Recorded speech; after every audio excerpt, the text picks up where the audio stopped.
circling my property, and I don't need to talk so loud. Don't need to talk so loud, mate, because the mic's over there. We've got 2 mics running. Got this one here, and I've got that one there, so we don't have to shout, okay? So anyway, hello, and welcome to Big Jet TV. Hope you're doing well. It is Bank Holiday Monday here in the UK. There's a lot of people who don't know about that, so there's a lot of people sitting around twiddling their thumbs in the afternoon. We've got still got some half decent winds here at Heathrow, sort of southwesterly, so we should be getting a little bit of shed effect. We're on runway 27 right, and we're going to get on with the show. Hope you're well. Get involved in the chat.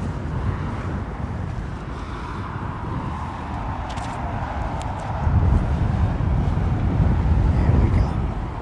First out of the jump is all Nippon. Now that shed effect that we've talked about kind of hits them around about now. They might find that sort of like little area of nothingness.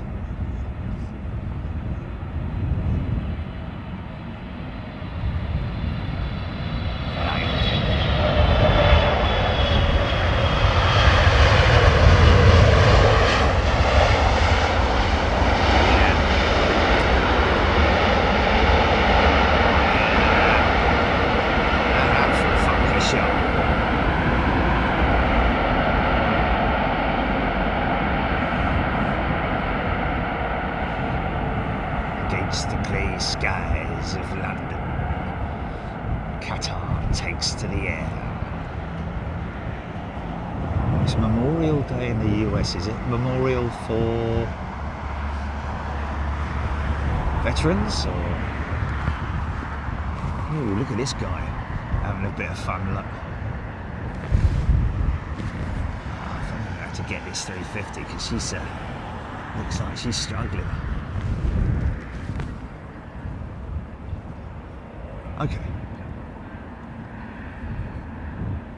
Okay, yeah. Well, you wouldn't want to say Happy Memorial Day. I think, to be honest with you, I see a little bit of black smoke coming out the back of these engines. It's quite common to see that with the A350 as it auto throttles power up just to get it across the line.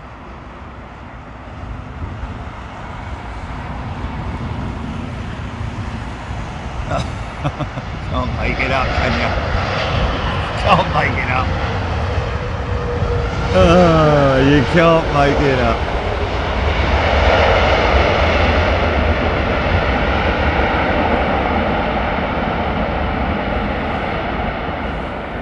There's a few of you folks may be wondering, hold on a minute, how come he's got the buses all of a sudden? How come he's lower down than he is? Well, that's because we are fitting a new improved roof system when I get back from Taipei, folks. We're kind of in the order process for all the componentry at the moment, but basically the bottom line is that we're saving ourselves around about half a ton in weight, believe it or not. Quarter of a ton in weight, which is a hell of a lot. Well, that's 250 kilos, isn't it? Or thereabouts. With all the hardware and paraphernalia fitted to it, probably. Oh, start up.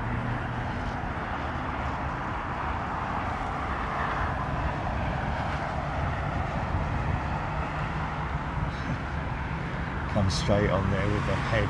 It's an outrage.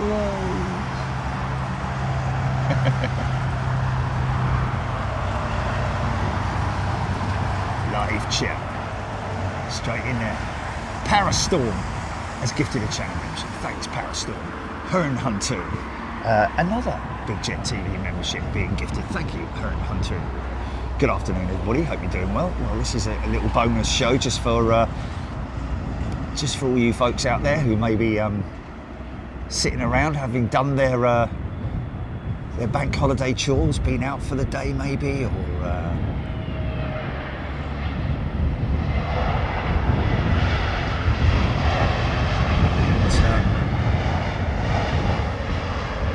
mother and son behind me, staying at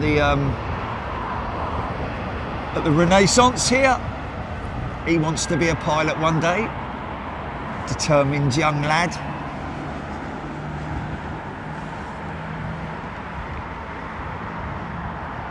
apparently. They've been here a number of times, all because of us. Leslie Fraser. Thank you, Leslie. She's gifted 5 channel memberships. Thank you very much indeed. Tracy, thanks for the bank holiday bonus show. Chung Hyung Lee, about to go to bed, and I saw this notification. That's you done, isn't it? Yes. That's one of our resident pilot members, folks, Chung Hyung Lee with Korean Airlines. Going to be, the plan is to capture his arrival in Taipei on our, a little bit drilled it sort of thing.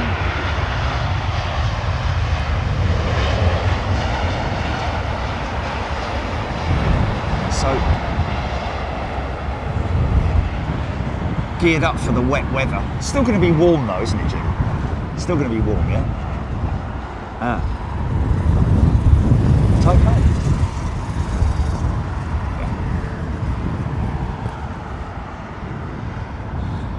Beautiful shot, man. Right, great.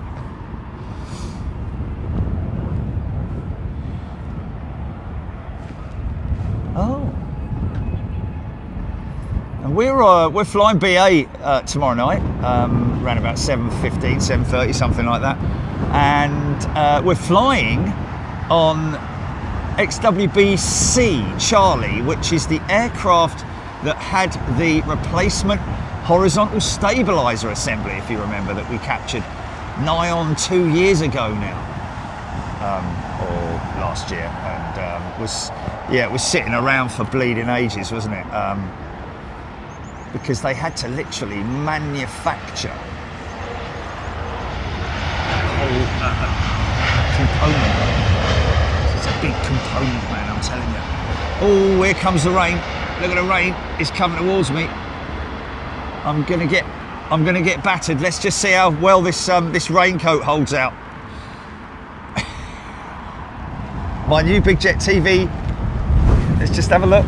Hold on. Let's put this inside here because I'm gonna get wet.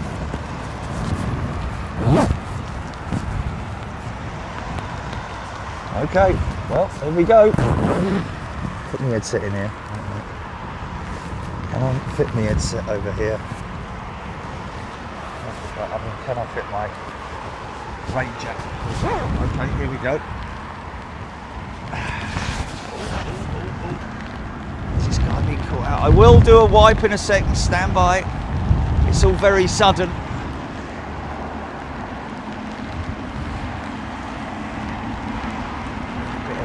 Moisture on the runway. This should be quite exciting.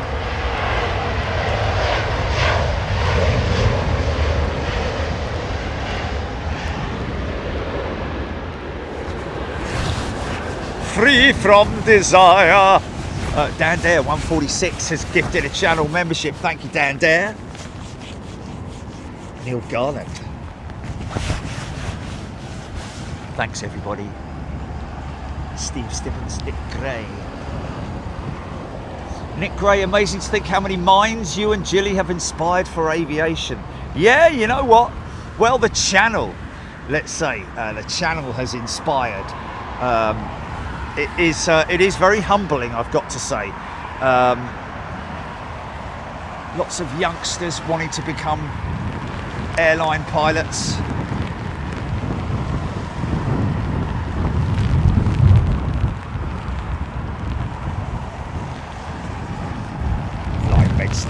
St. Joseph travel. It's the first day of the aerobility course he's doing. St. Joseph travel. Good luck to you, mate. Wow.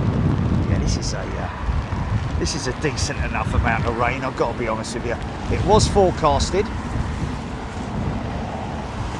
Let's see which gives way first. My wet weather pantaloons or a jacket. I have got a wet weather jacket, but I just want to, this is the ultimate test. See if we've got any windscreen wipers going on with this one. Should have.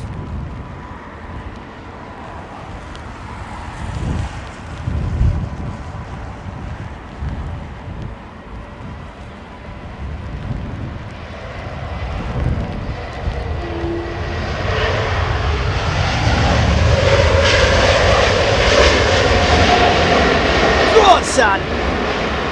Oh. Just a little burst of power there. Someone might want to shut the door. Shut the door, mate.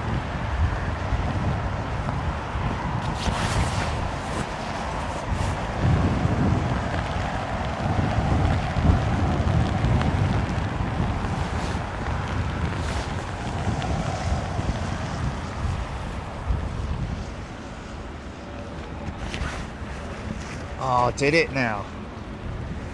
Did it now. Hello.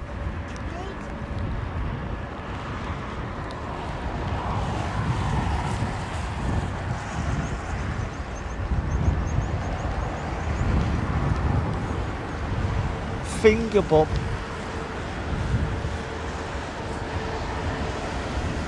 Keep your eyes on the runway and your hands on the...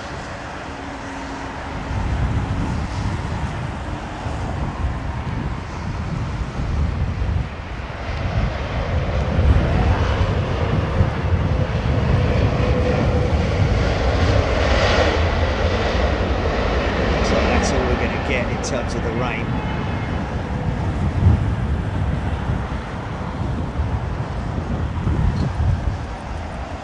Wow, that's kind of like what our Taipei, Hong Kong Taipei flight's going to be.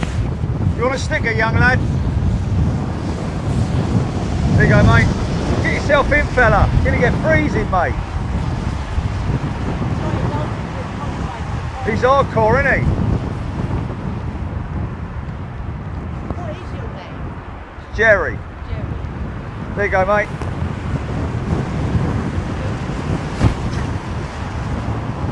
Work hard at school.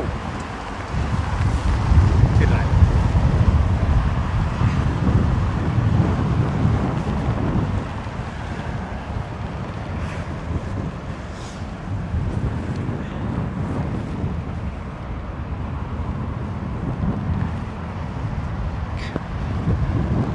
Okay, this is by the way, pinky territory here, folks. Across this area here is where we generally see the pinky sightings.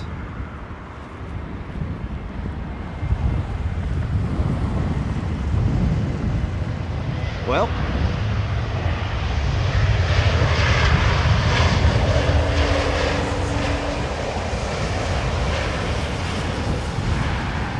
what when it's all written on the side of the van?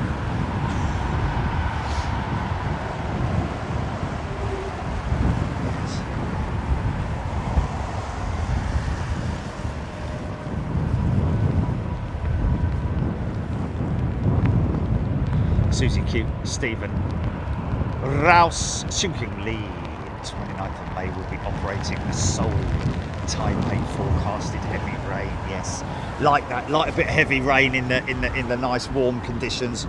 We like that. We'll have some of that.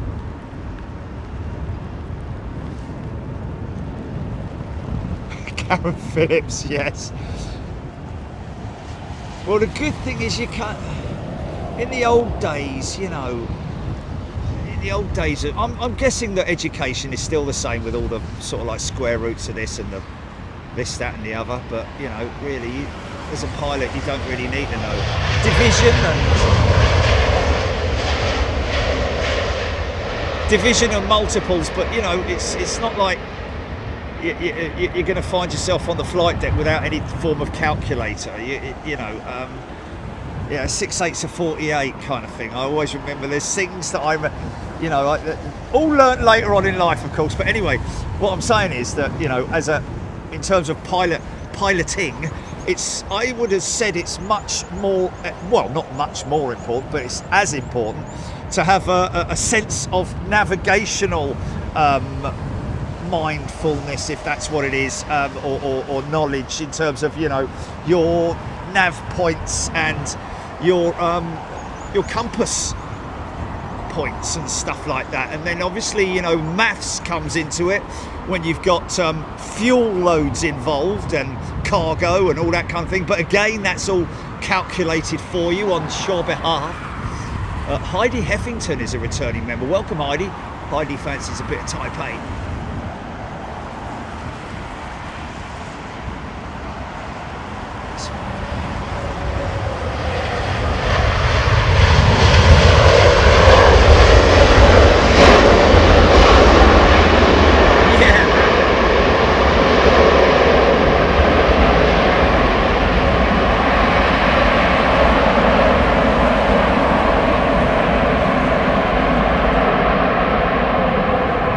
John Palmer has gifted 5 channel memberships. Thanks, John. Quite active yesterday, wasn't he, as well, John Palmer? Thanks, mate. Appreciate that. And Ty. Hello, Ty. Ty and the Guinea Pigs. It's not a band, you know.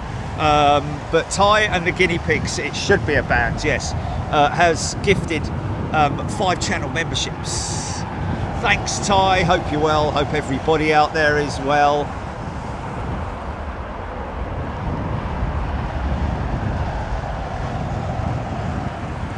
Somebody, it's gone past now, but somebody mentioning there about the standing, the future plans of some operators, low-cost operators. This is not in any way aimed at long haul. It's aimed at short haul, even domestic travel for standing passengers. A bit like a, you know. A bit like a long bus ride sort of thing, where you obviously have that option of it's a bit like a bus stop, you know, these bus stop sort of like just try to see if there's no example here, but if you see modern day bus stops basically have these sort of like lean-to type seats, which aren't really seats, but you basically park your bum there and you're still kind of standing up, but you're not, if you know what I mean. I'm sure there's a term to it, but basically what they're saying is that some of the aircraft could potentially be fitted with these standing seats, which basically means that certain parts of the cabin, obviously you can't do it right up against the windows, because then the poor passenger would end up with a very crooked neck, but you got me out. It's personally delivered. Anyway, it's not coming from them, is it? Wouldn't it just?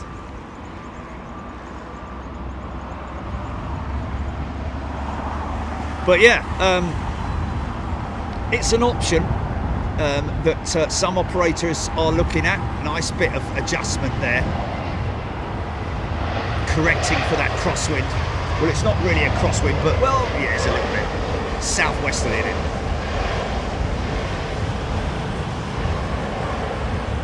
Yes, yes, very good.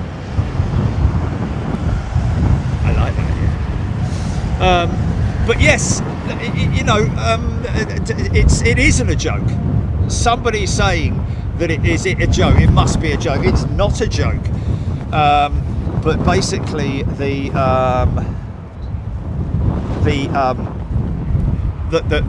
plan is, this is again, like I say, for, you know, for people like Ryanair, let's just say, I think that they've been exploring it, and mock-ups have been made for these standing seats, if you see what I mean. But you can still be strapped in. They've got, and it would obviously need to be certified and regulated. Easy, son, easy there. There we go.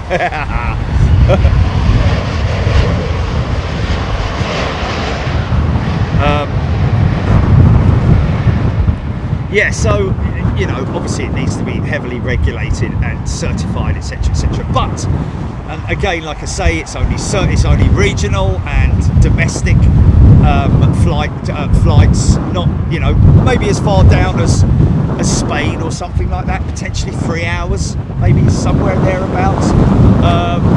But it basically means that those passengers who opt for the standing seats will be given heavily reduced airfares. And I think that there will be a lot of people out there who would take that up.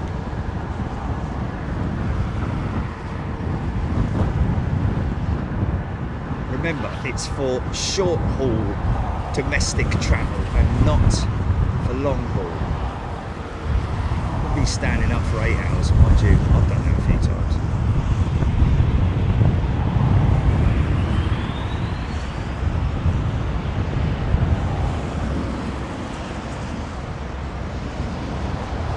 Say that again, GP. Sorry, mate. I didn't.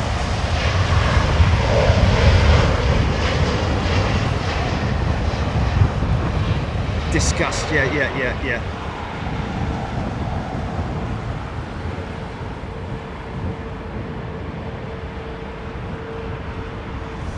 Yeah, of course it would be.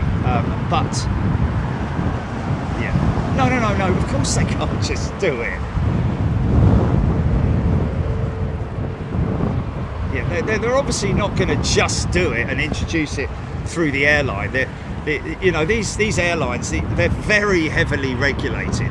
If anybody wants to introduce anything different, like for example, here's an example for you: the Claus, the Lufthansa new cabin, which I can't remember the name of, but the new Lufthansa cabin is what is holding up the licensing of it, or the approving of it.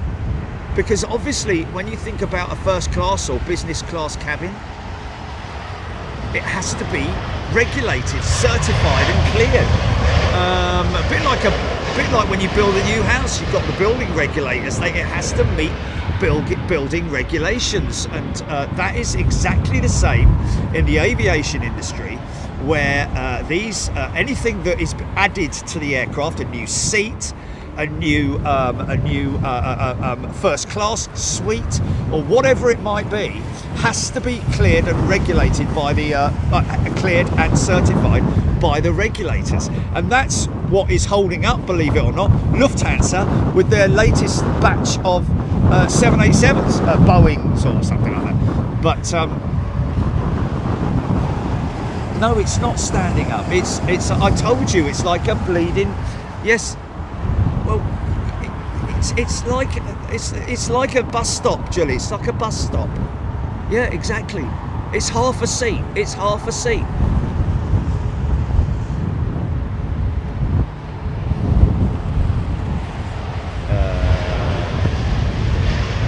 That's an old picture. That's old. Look at the latest ones. Yeah, that's old. Oh. Okay, send me a picture of that. Okay.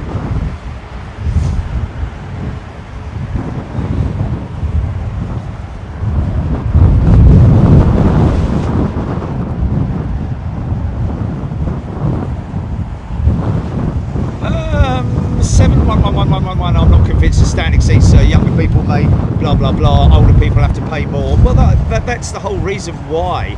To be honest with you, Seven.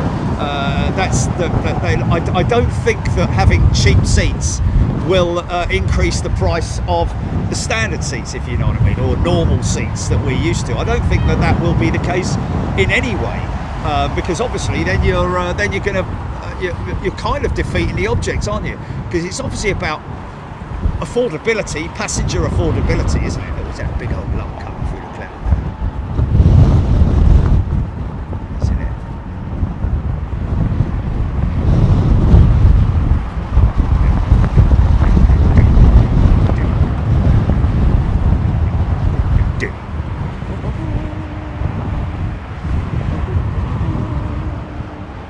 Oh, easy there, mate.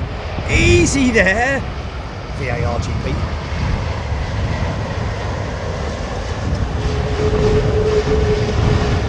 Wow. Yeah, that was a bit of an odd one, wasn't it? That's not your standard American arrival.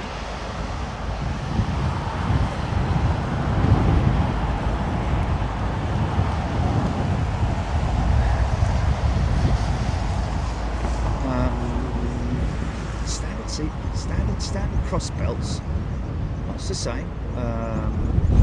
maybe shoulder harnesses, I don't know, maybe.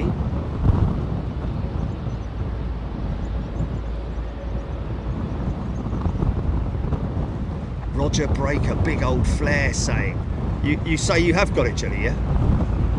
Okay, Squirrel, awesome landing. I don't know about awesome, Squirrel. Dinosaur Dad imagined turbulence while standing. Well, that's the whole reason why it has to be certified and cleared and regulated, because obviously you're not going to be flying up at the ceiling banging your head, are you? It's going to strap you into the seat or the bench just the same way as you do into a seat. So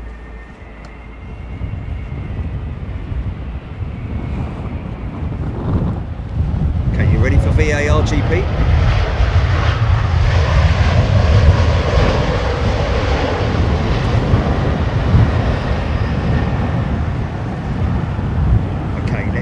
Let's go run VAR, GP.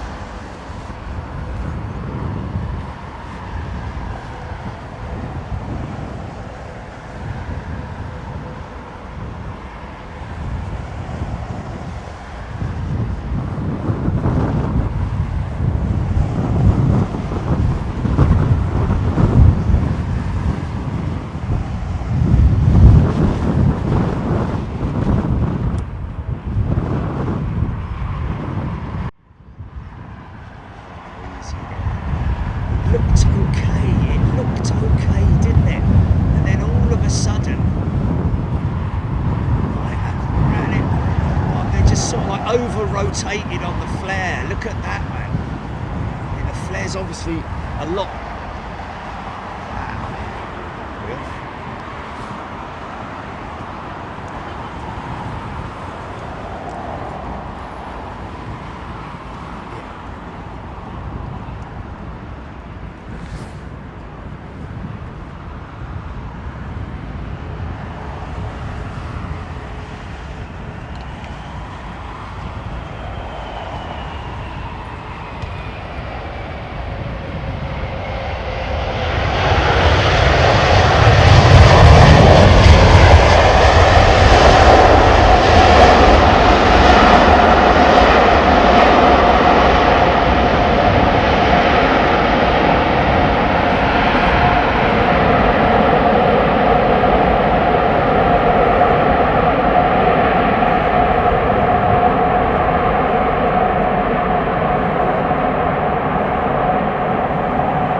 Looked like that right-hand reverser came on a little bit late, didn't it? But I think that was just literally down to the water dispersal on the runway with certain patches, because it's obviously starting to dry out now. In fact, it'll probably be dry now, even though those inboards are quite overhangy, if you know what I mean.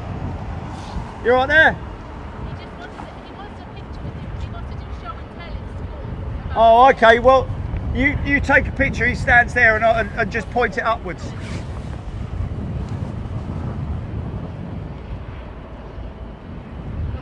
Awesome, thank you. Don't forget to work hard, mate.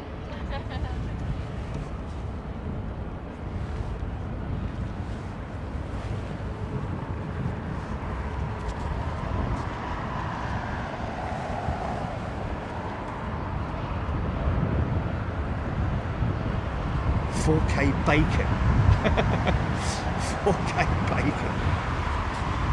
Well, you know what is interesting is that those outboard engines, it's a common myth that the outboard, if that aircraft was to land on a standard runway width, one that was not meant for big heavy aircraft like the 380, then yes, I would imagine that the runway would be too narrow and the outboard engines would indeed overhang the edges. But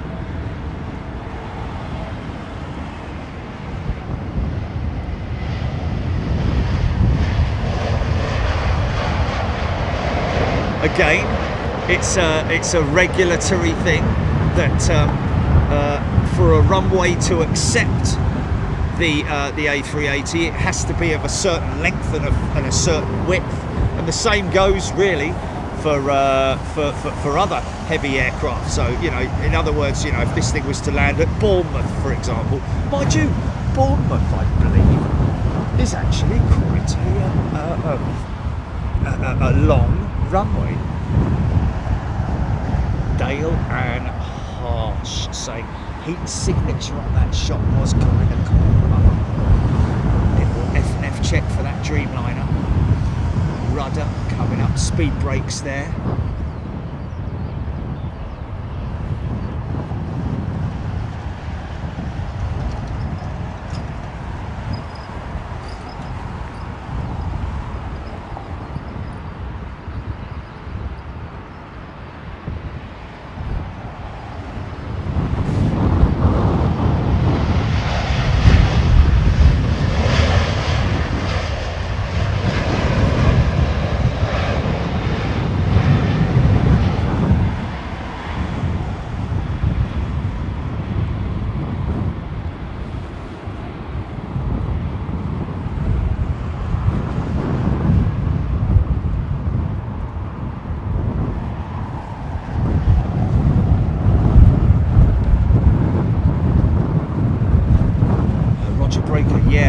Virgin 346 is do indeed go to Bournemouth, so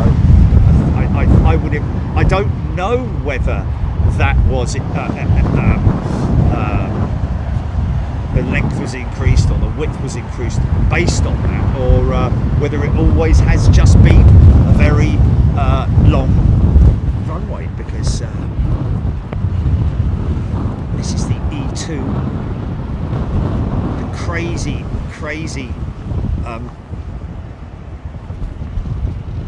wing on it, high aspect ratio, crazy looking thing from underneath when you see it. Running it, get it down there. Oh, nice. Okay, finally we'll have some of that. Go on, a little bit of reverse, like the 220s do. No, I've always looked so smart at Schiphol when I walk through Schiphol. Always see the KLM crews look sort of like you know, those adverts that you used to see of the crew walking in a line through the airport, you know, all smiling and laughing and and all that sort of thing, or looking sexy, basically, you know, men and women, that is, before you say.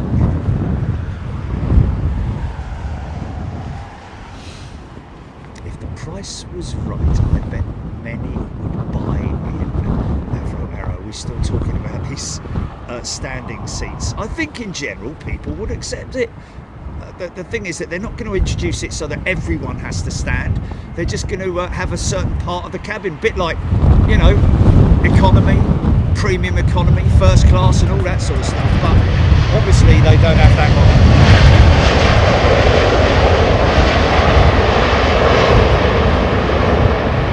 on these short-haul domestic flights.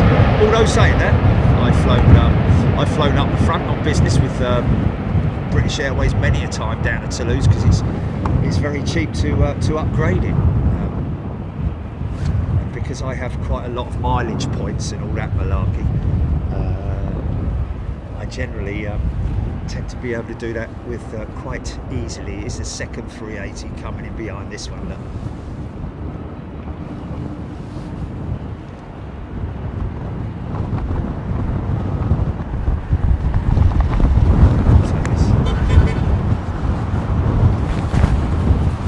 Is that someone saying that there's no real sound on the mic of the wing?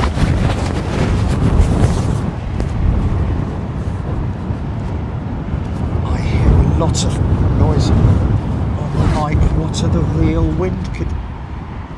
Hey? What noise? Mice? Rabbits? Hammers? Yes, Jill Baxter, standard class. I like that. That's a good one. Well done, Jill. I'd hold on to that one. Maybe copyright it. Could you do that? You could, couldn't you?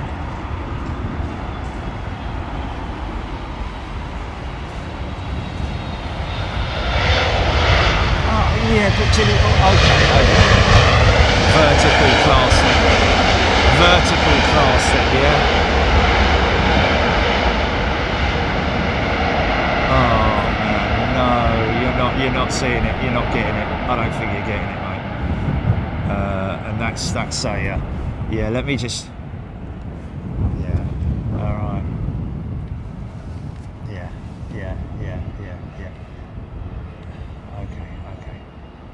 Okay, let me just show you something. Mate. Let me just show you.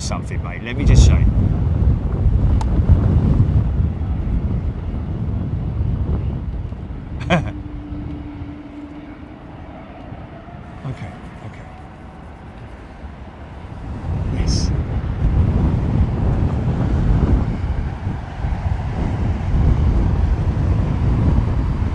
Well, you could not see, oh my goodness me.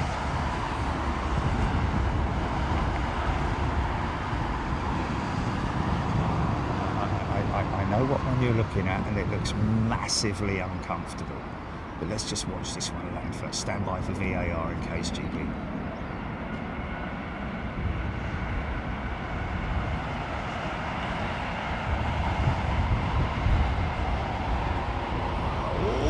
Oh, easy, son.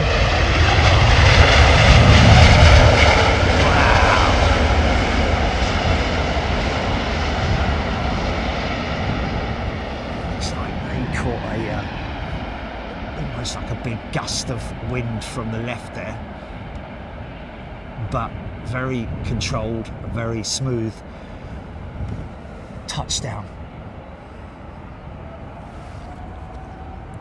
Yeah, but just imagine, Jilly, right? Okay, imagine that you're not sitting on that seat. Okay, imagine that seat, yeah, is a lot higher up, right up, like stand up, yeah. If you stand up and then imagine that seat sort of like in your, so your butt is still sitting on it, but you're leaning against it, like your legs, you're not sitting on it with your legs at a right angle, if you see what I mean. Yes, yeah. So it's not a seat with a little bit missing off the front. It's far from that. It's more a perch. It's a perch kind of thing.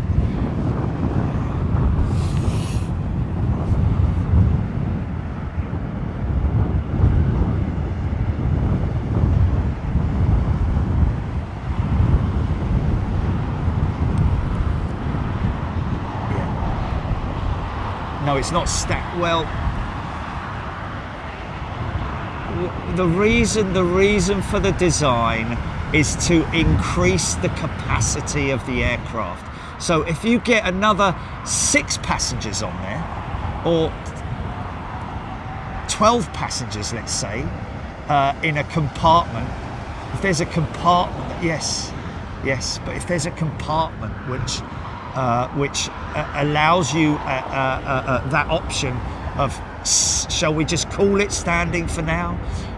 If you're given that option, oh, for God's sake, stop it.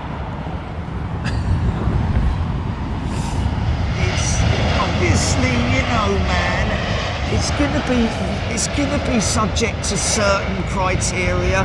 Obviously, it's not going to be for people who have mobility issues. Obviously, it's not going to be for kids, is it? Obviously, think about that, man.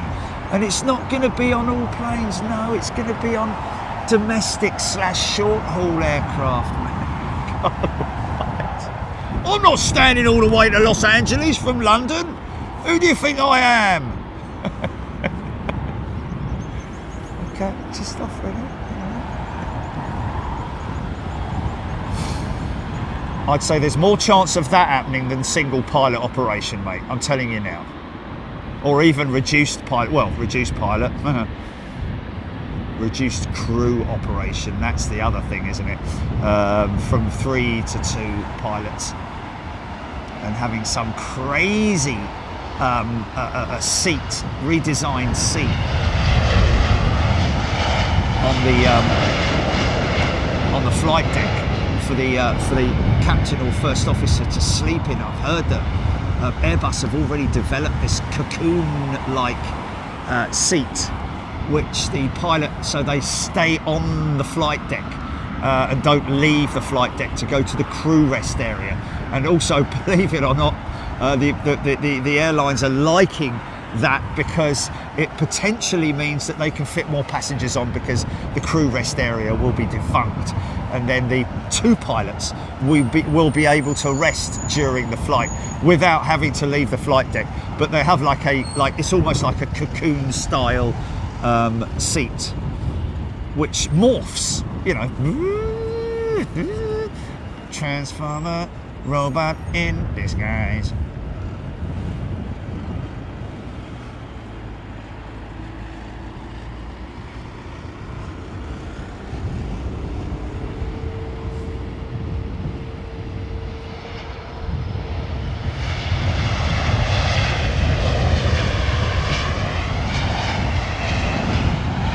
Yeah, yes, hilarious, man.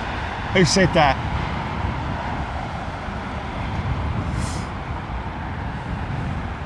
Roger Breaker. Roger Breaker, no, exactly. That's the other thing as well, because obviously, again, from a design standpoint, the fuselage rounds, doesn't it? At the top, it rounds. It doesn't. It's not like a box, is it? It's rounded. So obviously, the people it wouldn't be able to stand at the window, because their necks would be absolutely ruined by the time they get home. So it would only be applicable if it's a 3-3 configuration, for example. Then obviously, those in the aisle seat and the one in would be able to, unless you're 7 feet tall.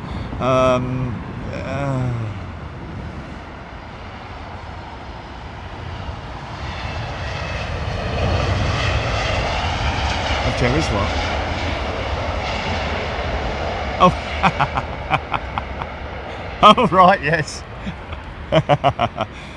Well, actually, they do it in the MotoGP, mate. They do it in the MotoGP where they have the graphics on, and it's like, bloody hell. Oh no, the rider. Sometimes the riders, yes, very funny. Roger Breaker. No, obviously that's great that he's put a laughing face along there. So yes, funny, but no, they will not be redesigning the aircraft's interior to allow for, because obviously the people at the window will still be sitting at the window, but they'll just have the person's groin area to their right, as opposed to, you know what I mean. I've seen other ones where they've had a 2-stack system. You have a look for that, Julie. A 2-stack system where there's somebody in the bottom seat and then somebody above them. Again, for domestic and short haul, I believe. You're right down there. Who's taking the top bunk then? Because that's what it's like. But it actually looked a lot more feasible, and you know,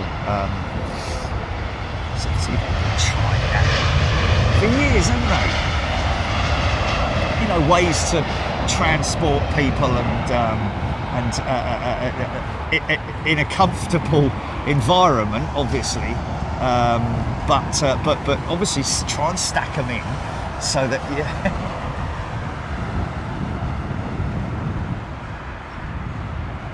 Jedi plumber, would the pilot be standing as they fly, standing at a bar, and it's brilliant. That Dale Hawkes is a returning member. I'm sorry if I've missed this, folks. Alexander Alp is a brand new member. Alexander, great to see you here. And Dale Hawkes has gifted a channel membership. So Dale is not only returning to first class, fancies a bit of Taipei, but also is going to be, he's gifted a channel membership. Thank you very much indeed, Dale. Very kind of you.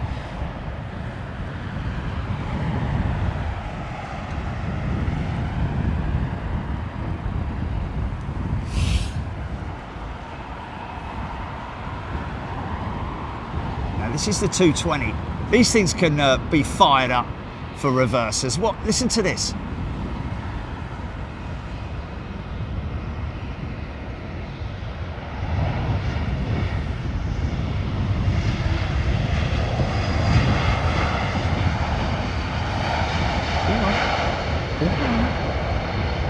You sure? No, that wasn't. Well, I mean, I know we call it brake to vacate. It's only available, I believe, on the Airbus jet, brake to vacate. But normally they'll try and brake it to get off at that exit. This time, a bit more of a runoff. Wow, that's one of SAS's old aeroplanes. Look, IAE engines as well. Wow. Normally, aren't there 320 CEOs CFM powered? Or is that just me? I'm sure they are.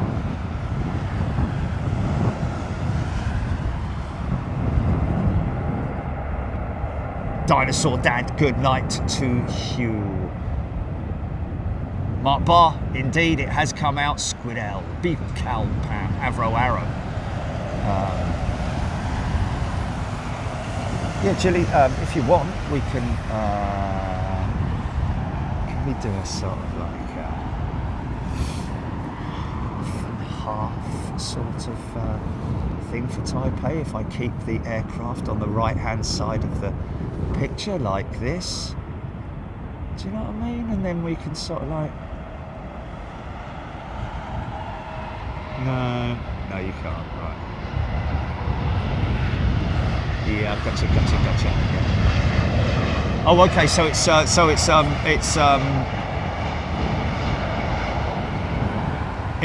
fine. Okay, no problems. Landscape, in other words.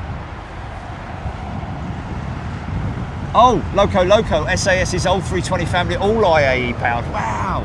Okay, so I know what that is. It's because it's such a long time since I've seen an SAS CEO jet that's what's caught me off guard because some of the Neo jets have still got the old livery, and that's a stubbier engine, isn't it? Kind of like the CFM, but obviously a lot bigger. Catch the Pigeon. It's a brand new member. Welcome, Catch the Pigeon. Catch the pigeon, catch the pigeon. Da, da, da, da. I'll get you, Penelope Pit Stop. Hail, hail. Aviation Addict has gifted 5 channel memberships. Thanks, Aviation Addict. A wonderful group of people we have here on Big Jet TV. I've got to tell you. Oh, look at this, look at this, look at this. Beautiful aeroplane.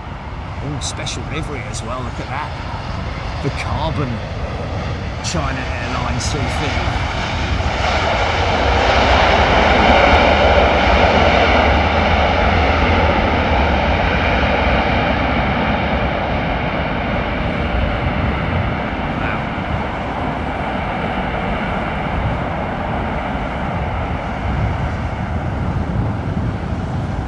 Graham Laidlaw. Oh, someone heard me shout, shut the door. Shut that door.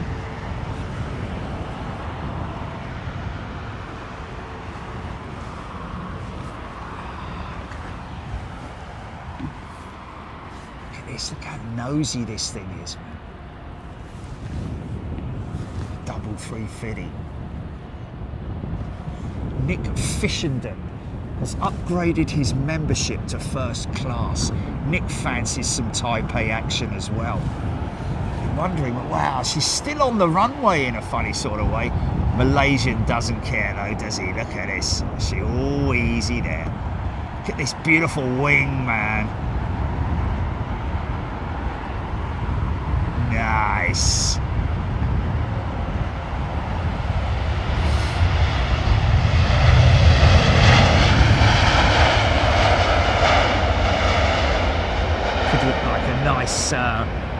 This could look quite nice with this Malaysian jet and the China Airlines jet kind of in the same shot.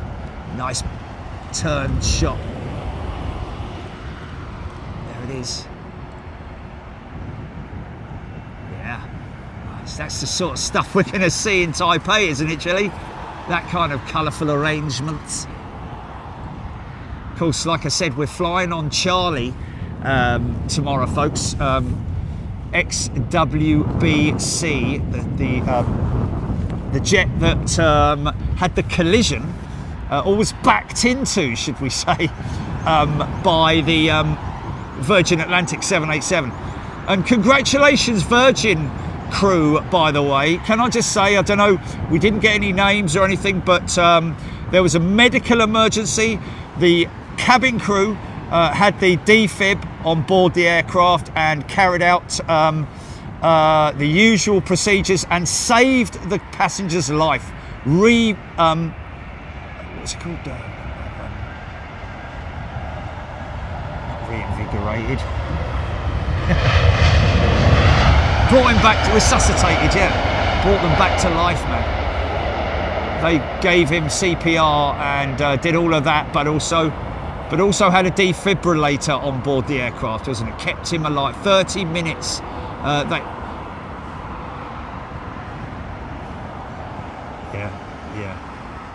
Yeah. Is that one of those little mini things that goes stand clear, bang, like that, and it delivers a right? Okay, yeah.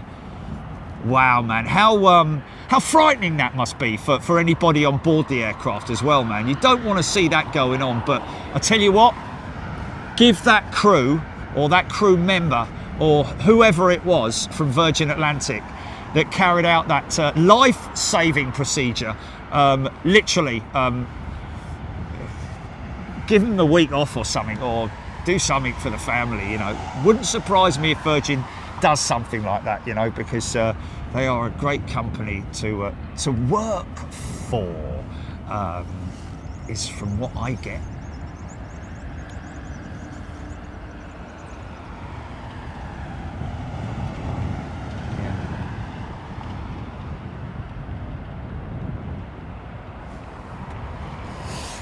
That was on a plane, was it? Squirrels gifted a channel membership. Thanks, Squirrel. Again, was that another one? Aaron Thomas misses the Malaysian 777s.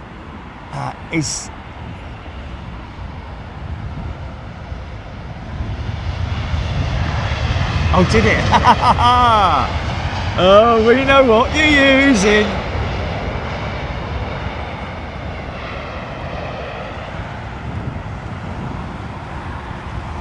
Interesting. Michael Barber saying that arrivals for EMA, and now we have a regular Atlas 747 from Anchorage. Seems to be regular now. Happy days. Well, I'll tell you what, that's interesting, Michael. Thank you. Yeah, but we've got our Atlas contact, haven't we, Jilly? That would be a good one to do at EMA, wouldn't it? A turnaround show at EMA with Atlas Air. In from Anchorage as well, wow. Did we ever say when we were in Anchorage, oh, this one's on its way to EMA? Have we ever said, no.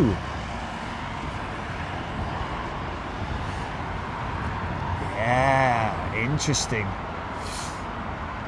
Rab H dug deep into his wallet and bought the Indy Builds 350. What a plane. Yes, it is, isn't it?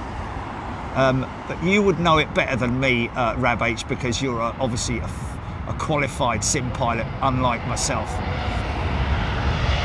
But from what I've seen in terms of the quality, the realism, that's what people are after these days, is realism, isn't it? With Flight Simulator. And since I have been a rookie flight simulator pilot, I have been blown away by the detailing, the wear and tear that you find on the flight deck, the cabin, you know, the wing, just everything. You know, the exterior shots as well when you're watching it. Yeah, shot there. What's he doing coming over here? What you doing, mate? Oh, he's going to turn right, and he's just switching taxiways.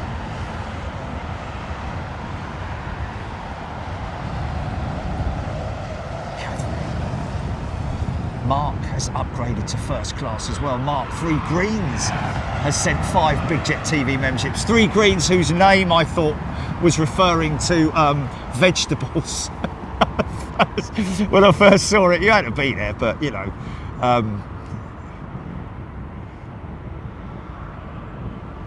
Eat your greens. 3 greens, thank you.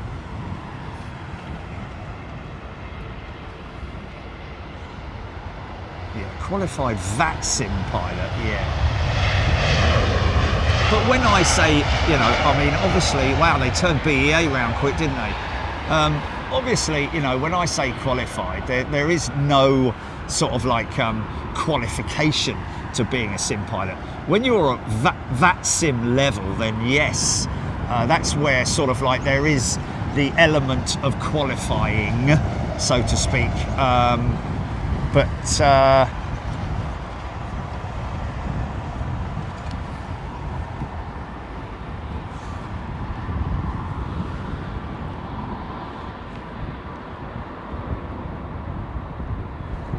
Not getting the Phoenix 2020.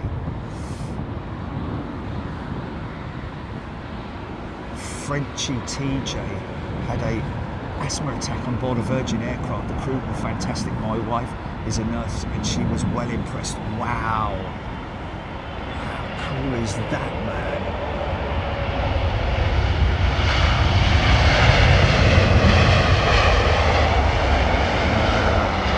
That's fantastic.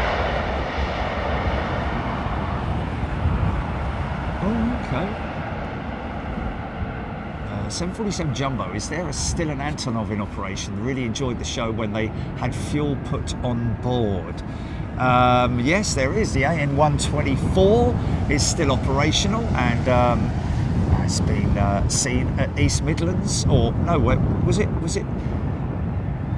I think it was East Midlands as early as last week.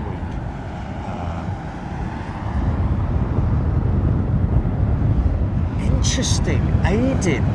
Aidin, would you contact us via our email at contact@bigjet.tv?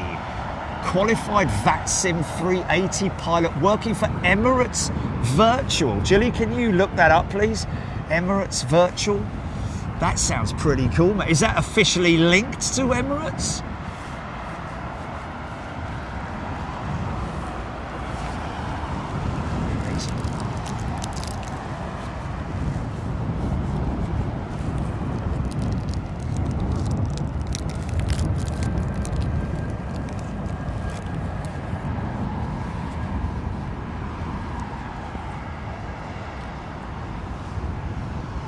No way.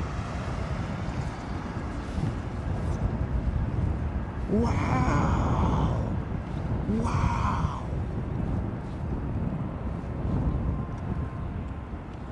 Liberator 74.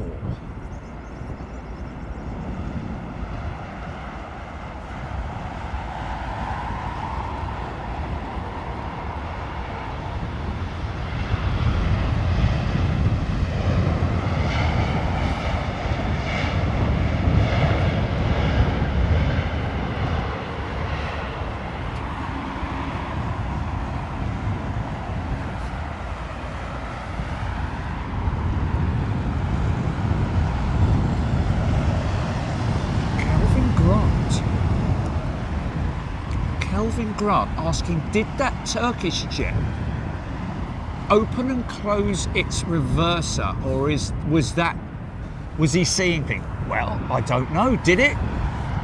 Can you go back and have a look? There's nothing to stop the pilots from a technical standpoint, just double checking that that reverser is operational. Certainly, if the APU is running, which I guess it is.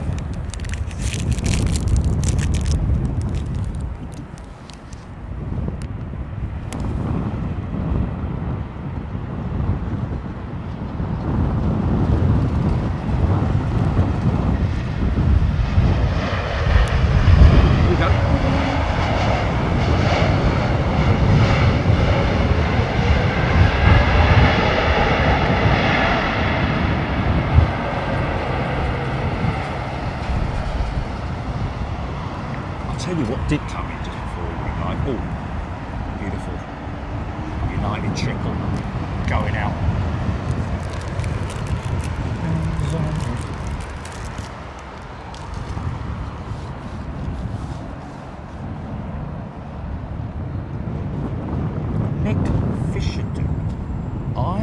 fly for virtual BA on that sim.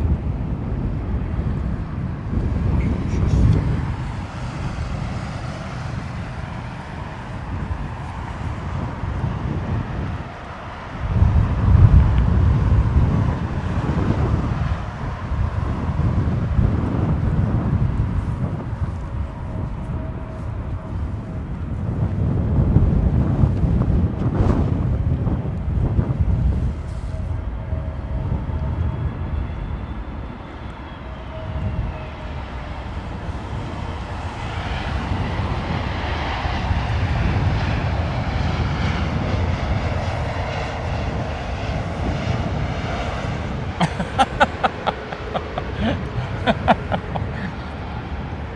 Is there a fire? That was me opening me wrapper.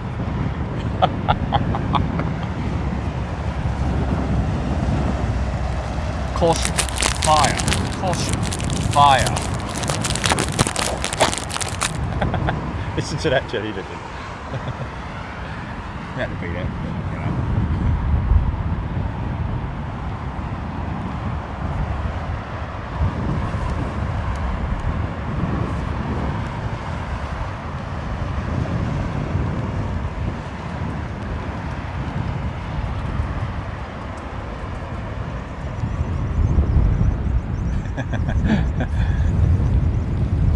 Stupid boy. Yeah, Nicholas Roberts, Sur Air, first and longest living South American based virtual airline. Okay, now this is interesting. Virtual airlines. Are they officially recognised by their real-time brothers and sisters, or wow, yeah, virtual Emirates. That's what I like the colour of your jib. Oh, here comes the rain again.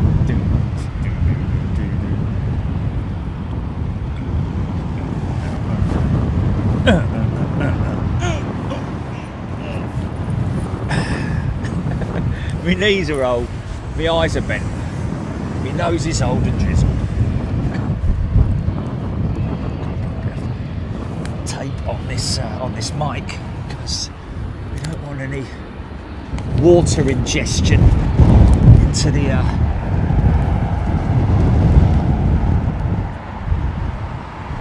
or is he talking about this Turkish Airlines jet? Or is was he talking about the Turkish jet when it landed? Did it just open its reverser briefly and then... Oh, listen to that.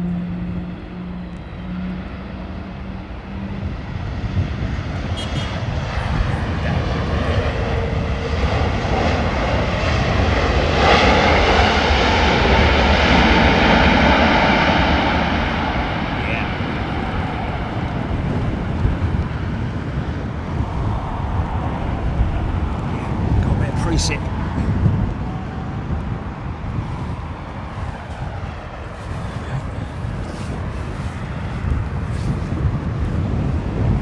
Come here, hold on a minute. Look, you got something on your face there, look. Yeah, no, just hold still, hold still.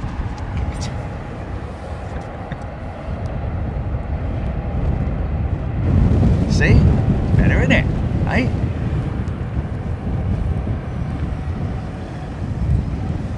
HGC, loving the Royal Emirate livery Ram. The Ram.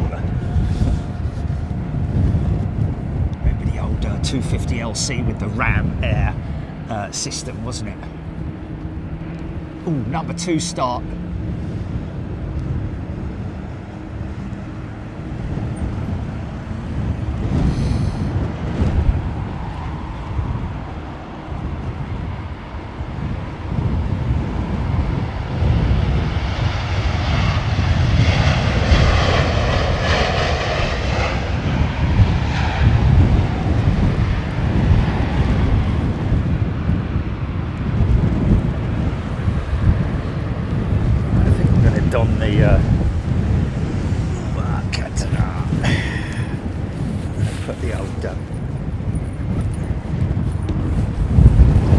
What's that?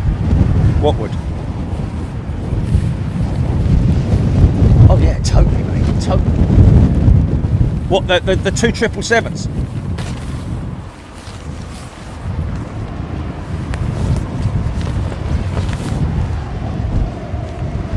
Oh, okay, the little engine with the big engine. Yeah, yeah, yeah. Well, I like generic thumbnails like that, man. It's not all about...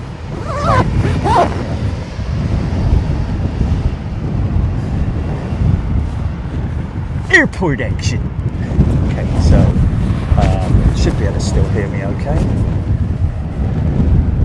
Simon Knock, nice job by the BA pilot.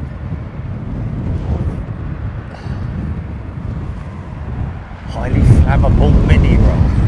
Oh right, yes. Yeah, you have me there. Oh, easy mate, easy there son, easy, easy there. There we go. Flare at 30.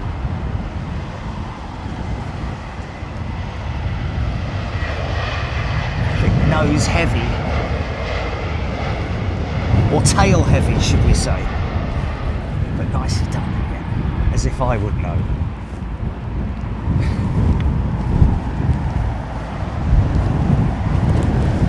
Strangers in the night, exchanging kisses. Okay, there's another one for you, Julie. Another one's joined the party, look.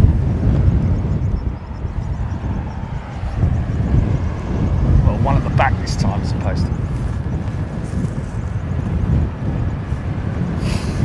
Royal Brunei. Oh, okay, sorry, yeah, but I saw the Royal Jordanian have got their 321 CEO in today, and by golly, is it a beaten up looking piece of equipment.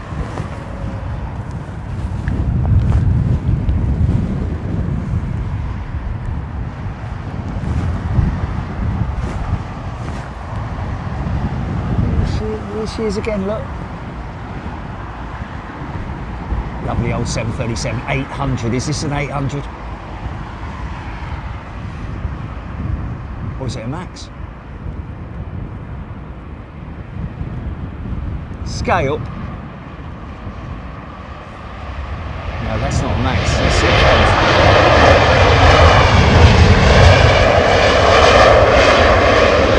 From Yorkshire. And you know the other way I know that is not a Max is look at the flick, the hair flick on the not just the engine cowls, not just the pastry cutters, but the wing tip device. No. The wing tip device on the Max is actually quite a lot different than the one on the predecessor. It's a bit like a hybrid jet, isn't it? But it's got flicks. But also the Max system is far straighter, much more straight angled. Split scimitar winglet, it's known as.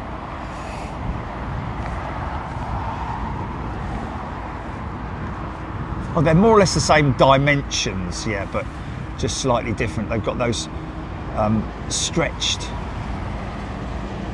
flicky top and bottom segments, whereas on the Max it's just squared off. Here's Screaming Emu's favourite livery.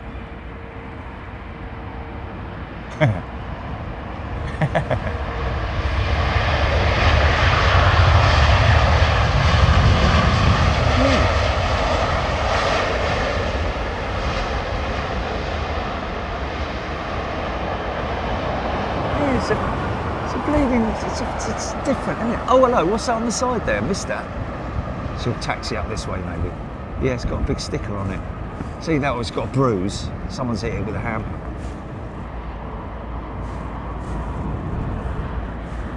Santa Claus? Are you serious? Was it? No. Oh my goodness me. Well, that's obviously brilliant.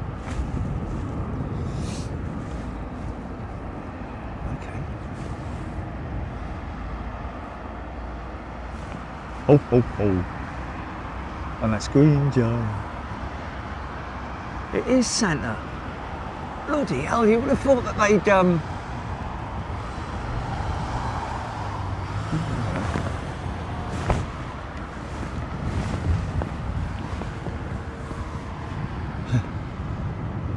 This is one of Virgin's 339s.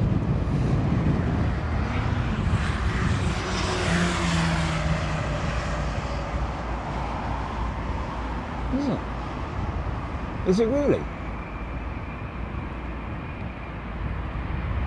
Oh, tippy toe landing, nice.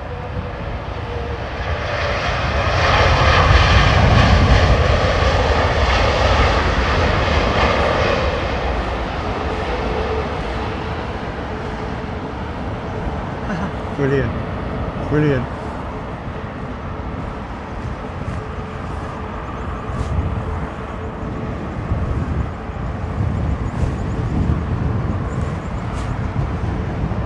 Coming up this end.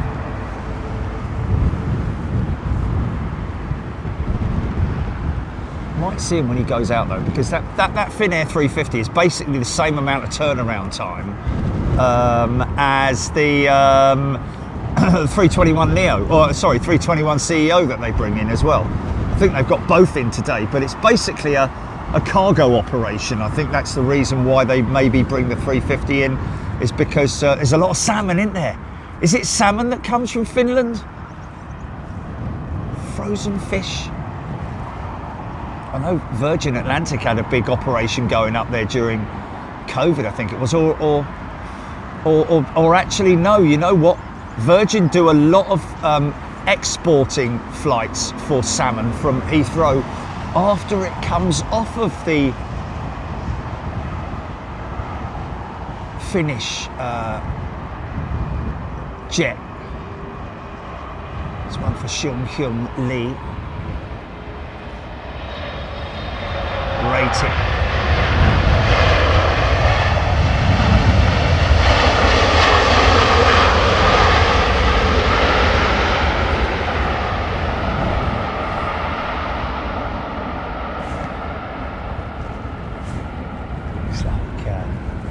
Looks like Pinky's got a day off. It is Bank Holiday Monday after all. Airport that never sleeps. Yeah, it's crazy, isn't it?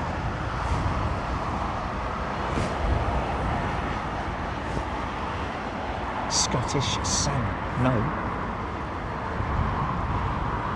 It's the main export of Finland, Julie.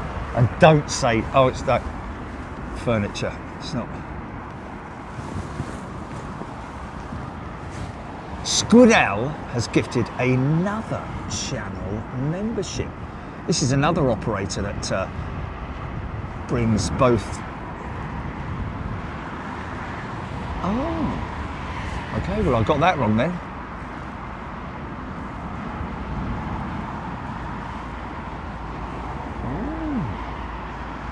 There's Iberia bringing their 350 in, as well as their 321neos and 320s, and okay, no fish at all from Finland then. It must be other cargo, furniture and woodland products, and oh, easy, son.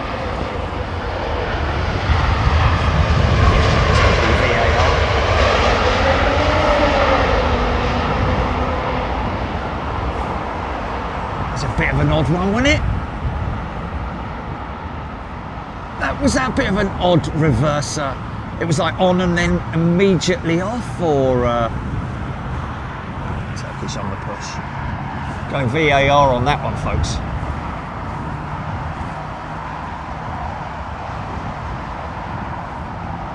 Oh.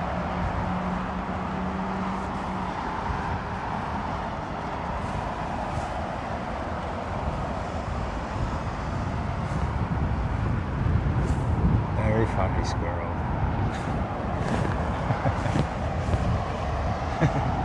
Clean Car Clinic has gifted a channel membership. Thank you, Clean Car Clinic. So lots of chemicals apparently, and machinery and stuff like that from Finland. I guess they've got, up in Finland, they've got quite a decent natural minerals and metallurgy.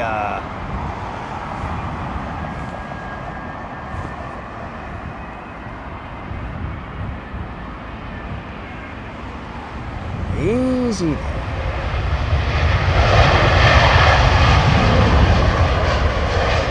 Taming of the shrew.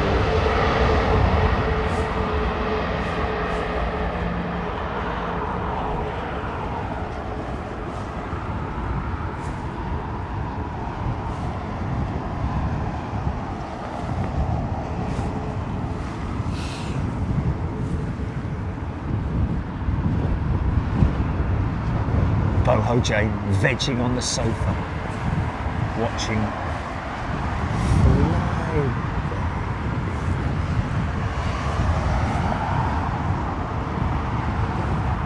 Heathrow Aero, not at this stage. Helsinki was a challenge. I got the rental car stuck and all, didn't I? Well, temporarily. Lucky to get out, I've got to be honest with you, because no one would have heard me scream out there. They wouldn't have done.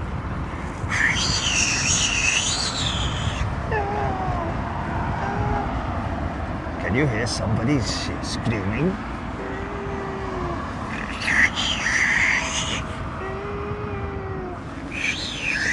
No, I think it is a fox.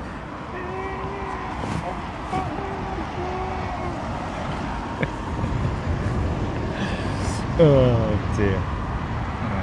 It was non-stop Finland, man, I'm telling you, it was non-stop. It was hell. It was literally hell, wasn't it? It was cold hell. It's what hell would be like in the hell. Had to go and buy some very large boots. Yeah, a lot worse than Anchorage. Had to buy some very large boots, which are very large, I have to say. Almost like flipping divers' boots.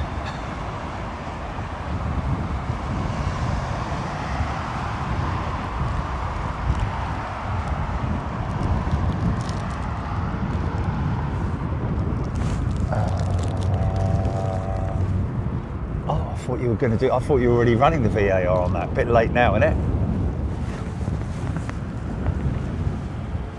Oh. Well, I thought when you heard me go to people, let's watch that back now, is your cue to. Oh. I bib.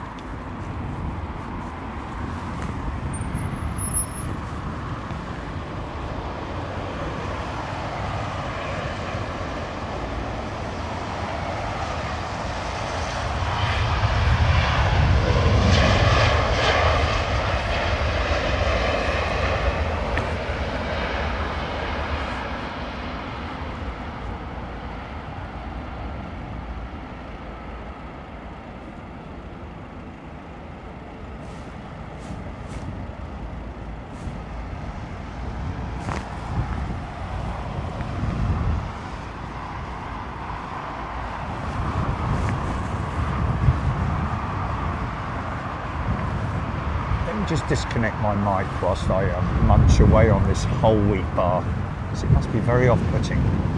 Stand by.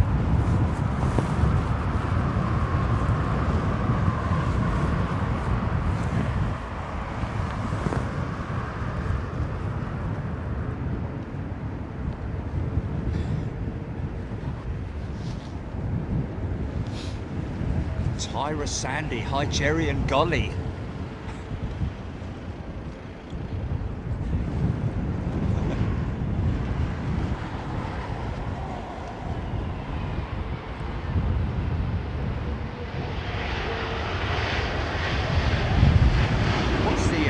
Timings on that EMA Atlas Air operation, I wonder. I'm guessing it's an afternoon arrival, afternoon delight, and then into an evening departure. Something like that.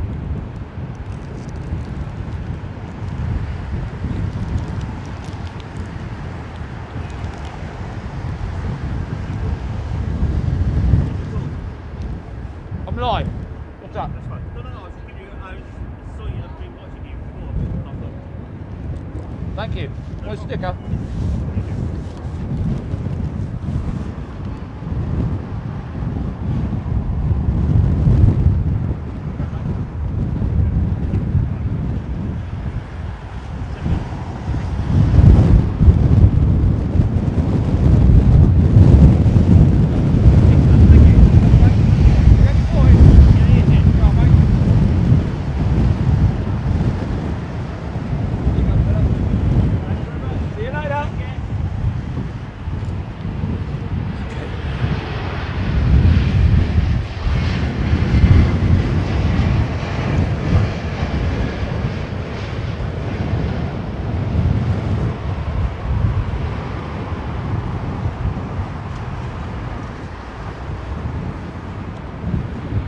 Never had anyone say no to a sticker apart from a kid.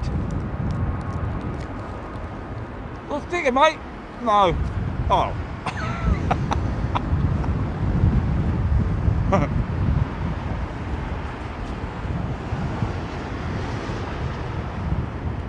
Maybe they didn't hear me correctly.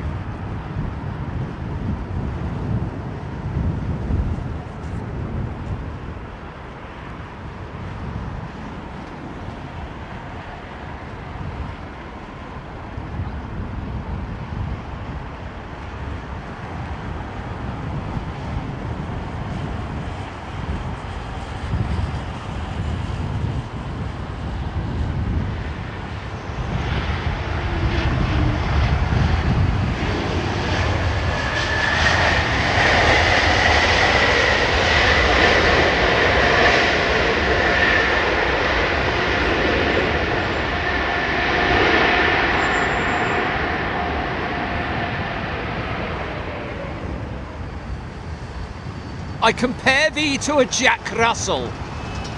That plane, it's not a Jack. In it.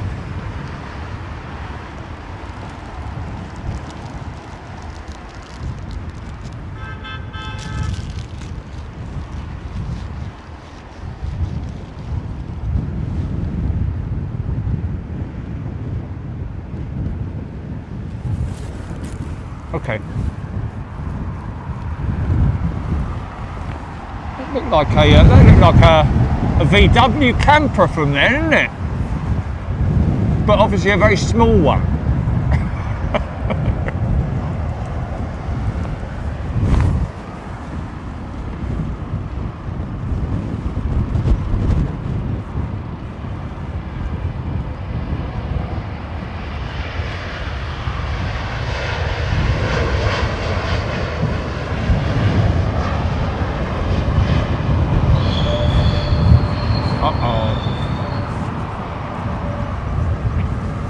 More rain on the horizon there, look.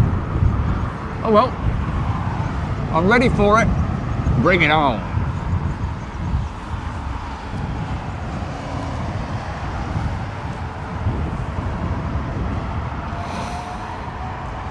Roger saying, oh, wow.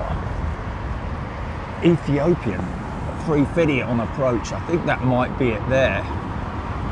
This looks like Royal Jordanian. So they've got 2 aircraft operating today. Oh no, this is Vietnam, isn't it? See that from the livery. It's a good looking livery, this. Ooh! VAR. GP. VAR, yeah? That was heavy, man.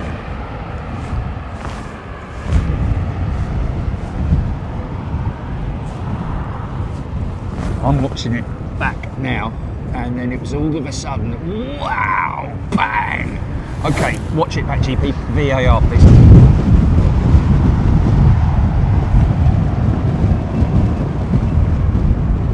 G6NZNW has gifted 5 channel memberships. Thank you, G6.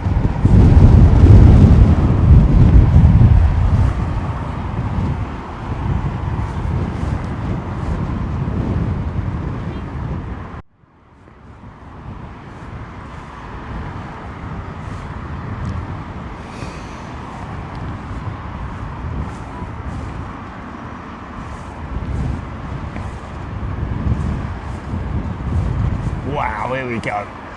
Bang. Oh, look, it looked a little bit more forceful in real time, didn't it? Because it was faster.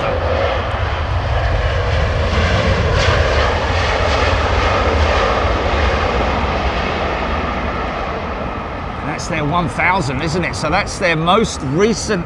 Well, actually, I don't know if it's their most recent. Yeah, I think it is. Am I right or wrong?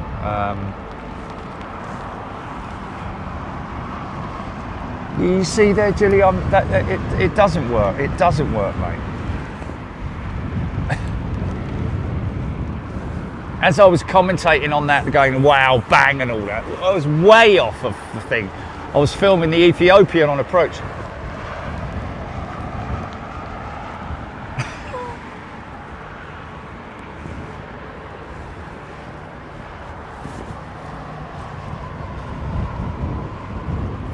Okay.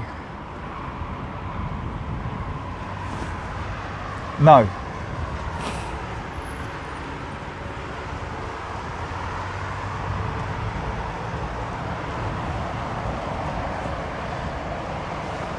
Right, okay, well, do you want to go back and double check that then?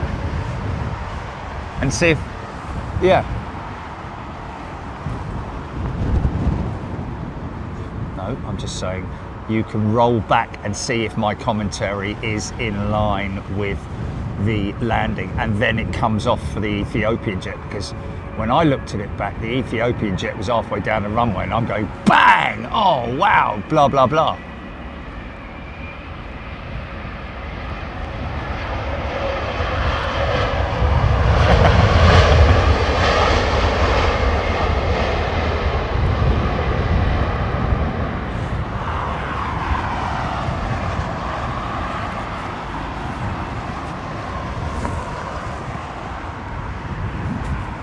Oh, I don't know, Chilly, man. Oh, don't say anything now. Don't say.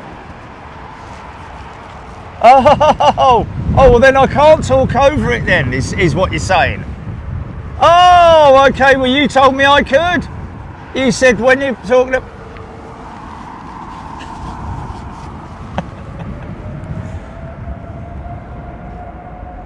All right. No VARs. I've always said about the VAR. Okay. So anyway. Okay, but yes. So I cannot talk over it. No, because by the time I say, "Blimey, that was a little bit close, wasn't it?" It's like 20 seconds later when I'm filming nothing, and they're like, people are like, "What was close? What was it? What can you?"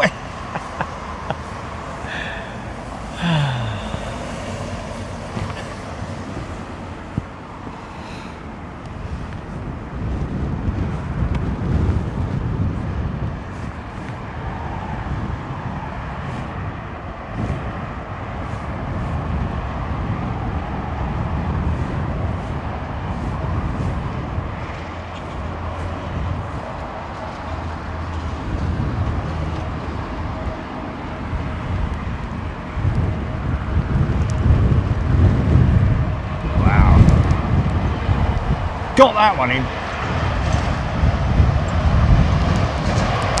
It's raining again. Here it is.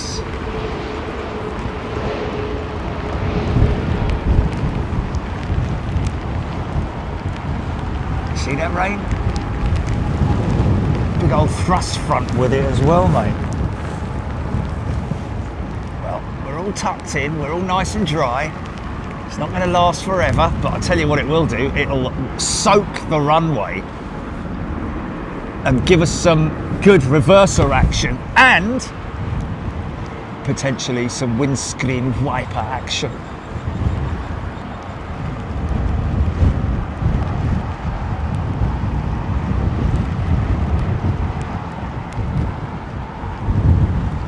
Windscreen wiper controls on the bottom of the overhead panel on each side for the pilots. Independent controls as well, left and right. Oh, easy, son, easy, get it down. There we go. There we go.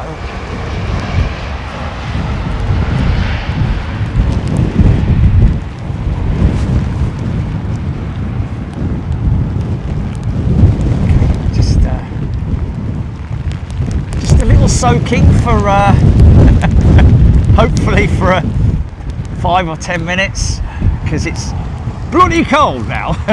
When this thrust front comes with it, doesn't it? When you get this this cell, as you can see the cell quite clearly there, off in the distance. But that's not the one I'm being hit by, unless it's a big long liney cell.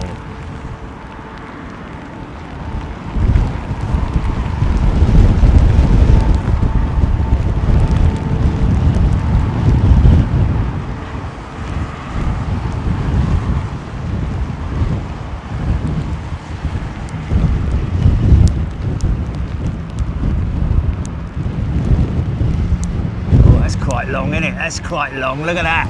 Wow, it flared it all the way down, man. Good on ya.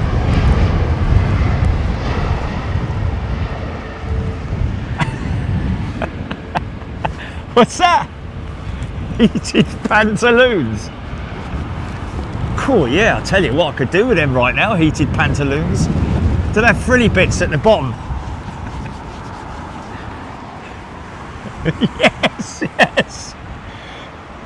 Hammer time. Yes, yes. Blow hot air in. Yes. Anyway, you had to be there.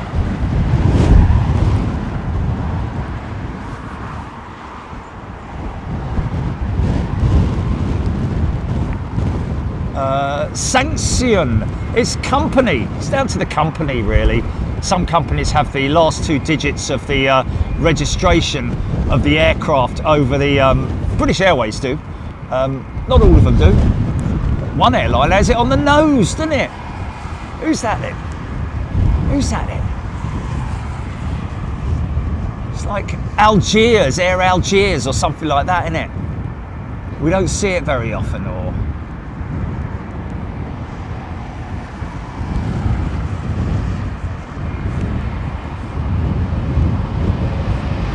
Squirrel, another 5.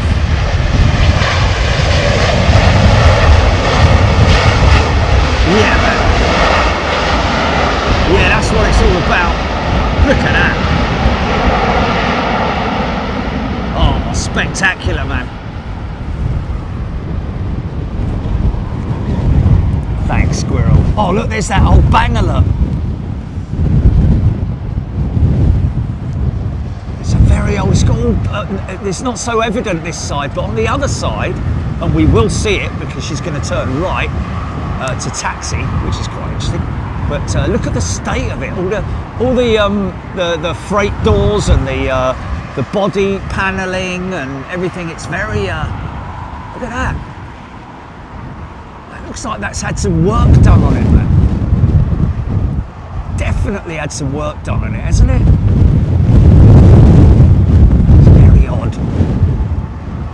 So the front is all standard.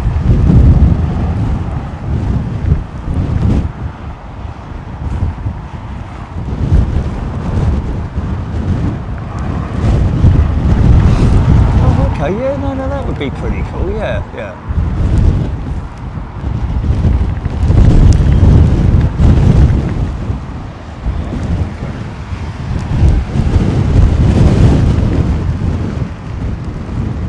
Oh. Okay, we got a special flight inbound, folks. Logan Air, their ATR, and we got a very lucky and happy, proud, is it Granddad? Granddad, yeah, one of our members, Darren Golding, who's and he's of course a mod with us as well. Wow, look at that band of rain just being hitting that plane, man. He's flying right through it.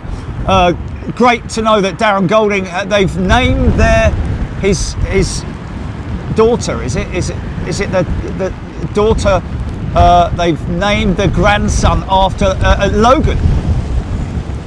Is it after the airline, or is it just, yeah, it's just a nice name. And Darren, very lucky, it was yesterday, wasn't it? It's a new, oh man, causing a few issues for these jets, man. Ty's gifted another 5-channel memberships. Thanks, Ty, mate. Ty and the Guinea Pigs. It's a great band, folks. If he's ever touring in your area, go see him. I think Ty's on guitar and the Guinea Pigs are on the big bass drum.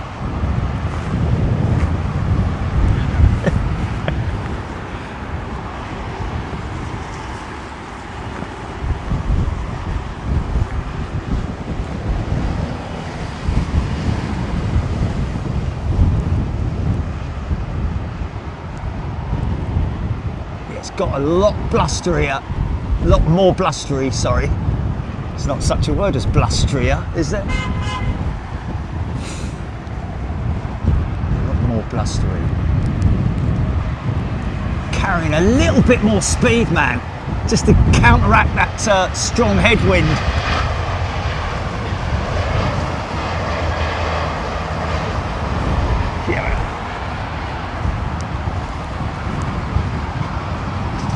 Bit like me then.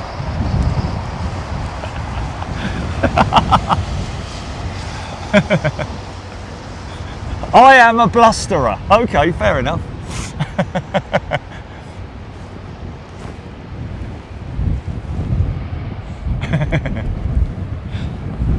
I'm a blusterer. I'm a blusterer. I bluster round and round and round.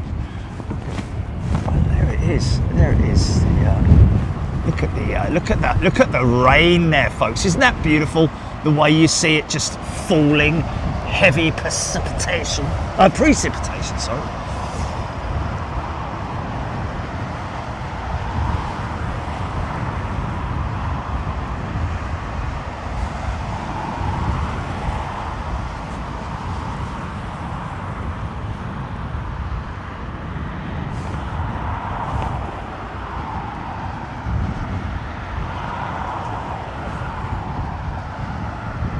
Super Ted. Absolute pleasure, mate. I kind of know what you mean. You know, bank holidays, sometimes you just don't really want to do anything, do you? You just want to relax for the day and...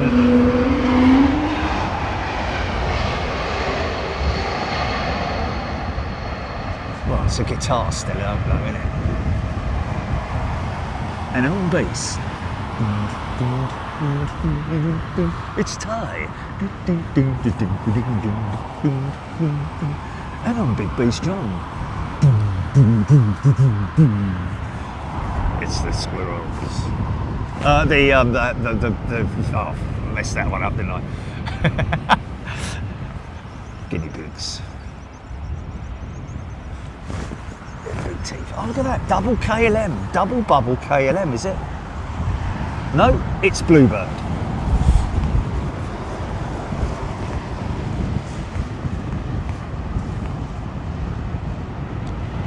Ben and Amy Bergstrom tuning in from California. 100 Airport Wood.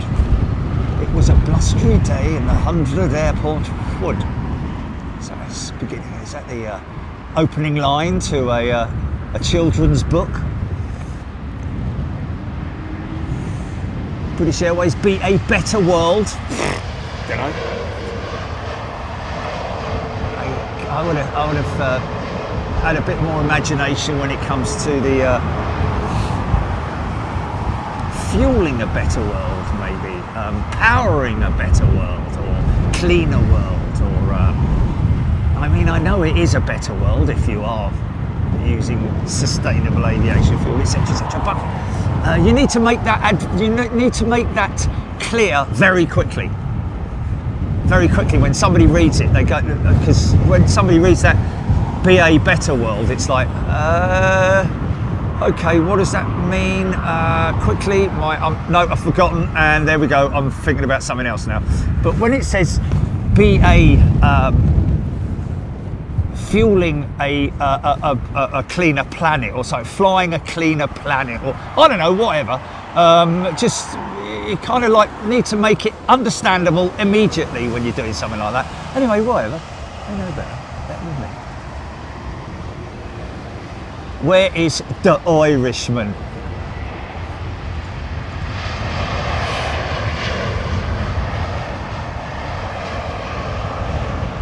Crazy aeroplane that. Interesting to note that one of those aircraft is parked up around the back of the bike sheds, as I call it, with obviously a technical issue on one of its engines, which means it can't make it back to Schiphol. So apparently it's been here for quite some time, parked right up next to Concorde. And how crazy, in terms of the scale, I've done this a few times when I've been down at ARD, taking an old aeroplane versus a newer age aeroplane and looking at the scale of them, a bit like that Converse A380 that you look at and you think, blimey, it's 4 engines, it must be massive. But no, it's not. It's about the length of a 320, believe it or not. It's crazy. Of course, Elvis has got one parked up at Graceland as well as his other private jet.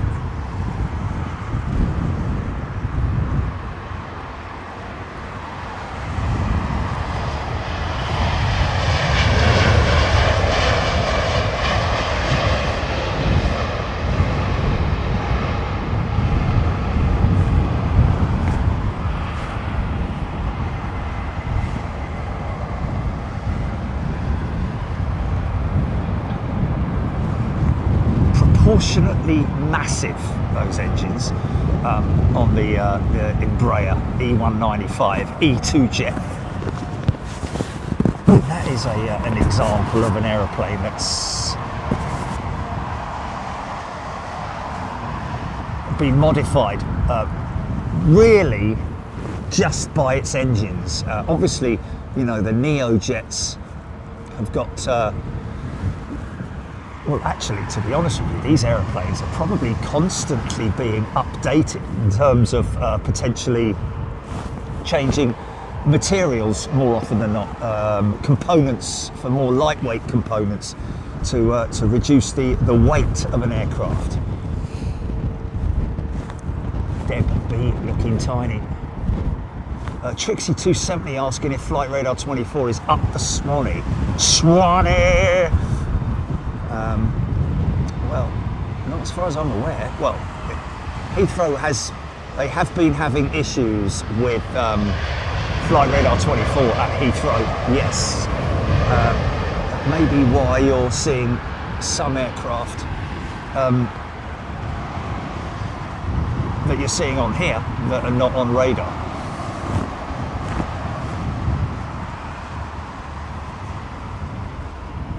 Wild Snowball. John G really like the 320neo. I'm hearing somebody asking if could I film BA99 with a flake, and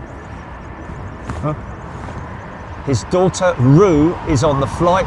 Where is it, G? Oh, his daughter is crew on the flight.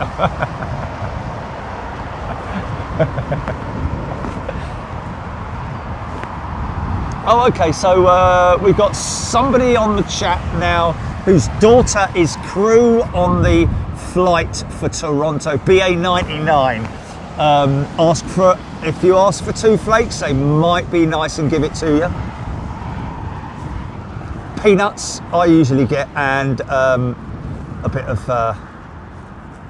of sauce. Saucy. These guys.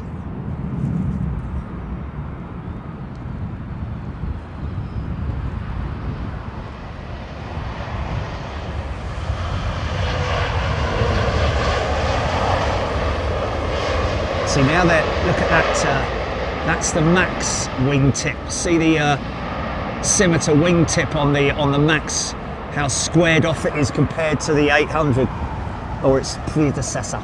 I'm guessing that the initial scimitar winglet that was bolted to the 737 was actually a trial, kind of like what Airbus did with the shark clip in the early days before the Neo was released.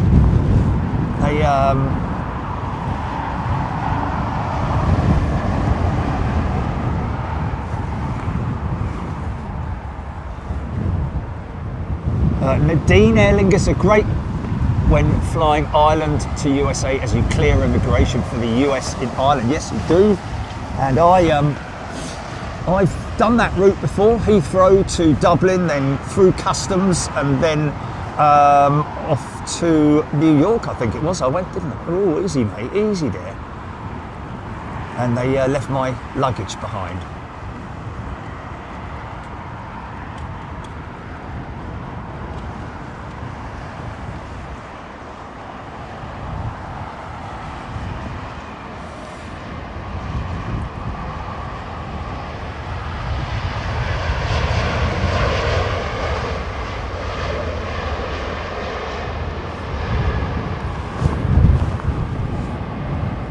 So, like I said on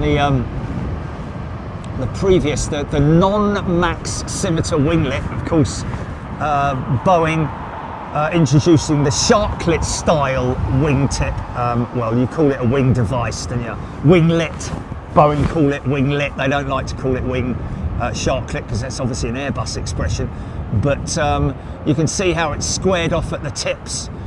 Doesn't have that flick that obviously the predecessor has. So obviously found that they didn't need that when they redeveloped it, and it's a much more longer, lower component to that, as well as the upper tip is almost the same length as the lower tip. No, sorry, the other way around. Lower tip versus the upper tip, or element, I like to call it. Wingtip device.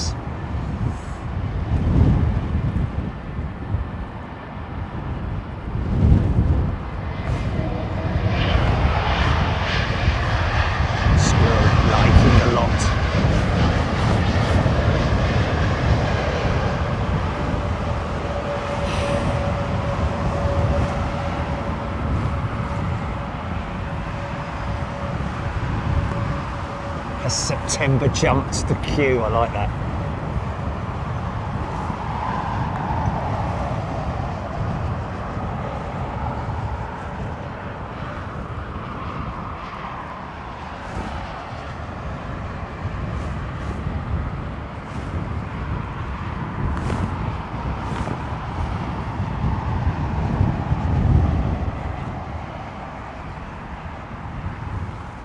See what I mean about the wingtip device is it's a lot longer on the upper element, of course, but the lower element I think is slightly longer than the 800 predecessor. Nigel Hales, good evening to you, Nigel. Good evening, everybody. Hope you're doing well. London Heathrow Live. Just thought we'd come up and entertain you, seeing as we've got our flight out to Taiwan tomorrow. Julie, are you ready with the image? We just made this little image up, which a little advert for Taipei. Julie's going to run it now. Let's see. Did you change it as well? Okay, let's have a look then.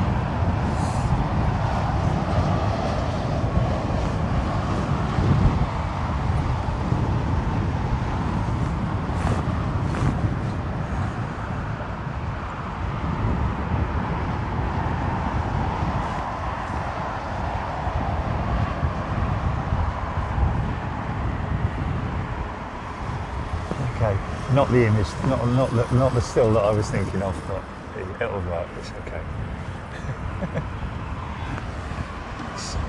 As it turns on, as it turns on. Well, no, it's arse onto you at the moment on that, isn't it? Yeah, I know. Yeah. Oh God, I know.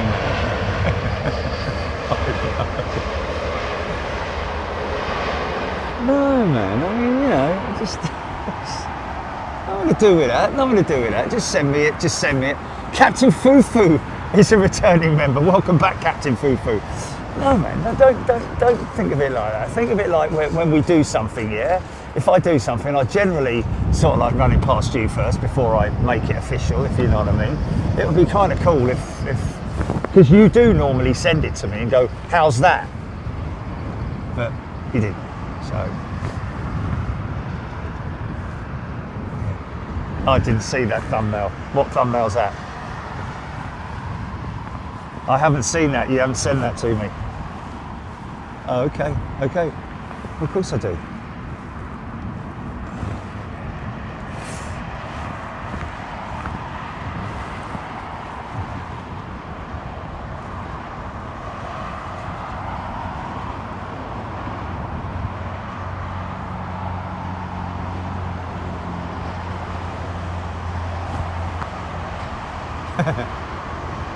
Easy there, mate, easy there. Potentially a rookie pilot there, I would say.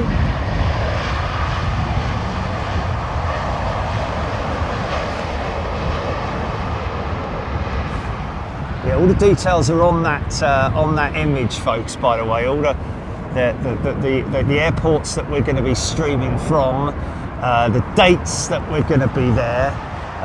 Amongst other things. So if you are a new member and you've been gifted membership, or if you have joined as a genuinely homegrown member today, then please check your perks. There's nothing worse for me than somebody saying, oh, I became a member just 2 weeks ago. I had no idea that you were going to Taiwan, or had no idea that I could watch Taiwan or something like that. Well, as a first class and or super class member, you can visit us. Oh, easy there, mate, easy there.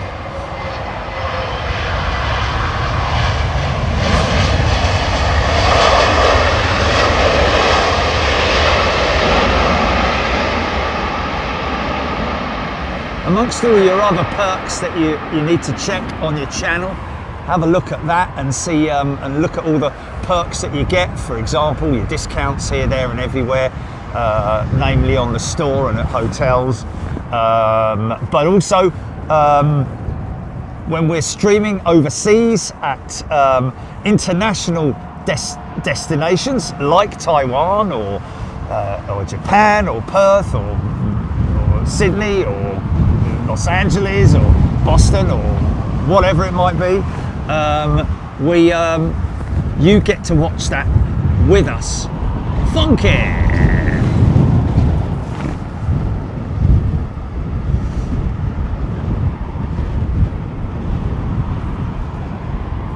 Reverse it. No, I'm saying you could have reversed it, that's what I'm saying. Well, yeah, potentially, yeah.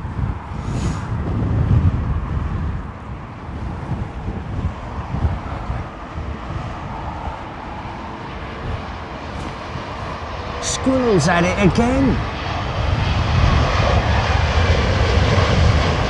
Another channel membership. What's that, GP? Oh, okay.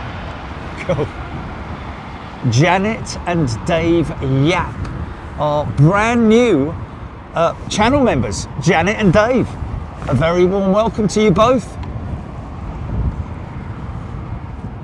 So yeah, like I say, you can upgrade to first class membership and then downgrade again if you want to at the end of the month, but most people generally tend to stay there because it's always great fun being on these international trips that we do overseas.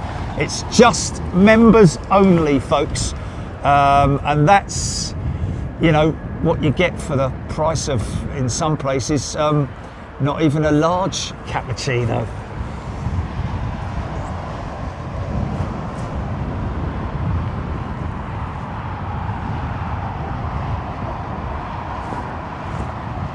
Soutane. Never quit coffee. I'll never quit coffee. That's global. I mean, sorry. China Southern. MJH 350 has upgraded their membership to first class. There we go. Going to be joining us Leaving for Taipei tomorrow night. I think it's BA31 that we're flying on the 350.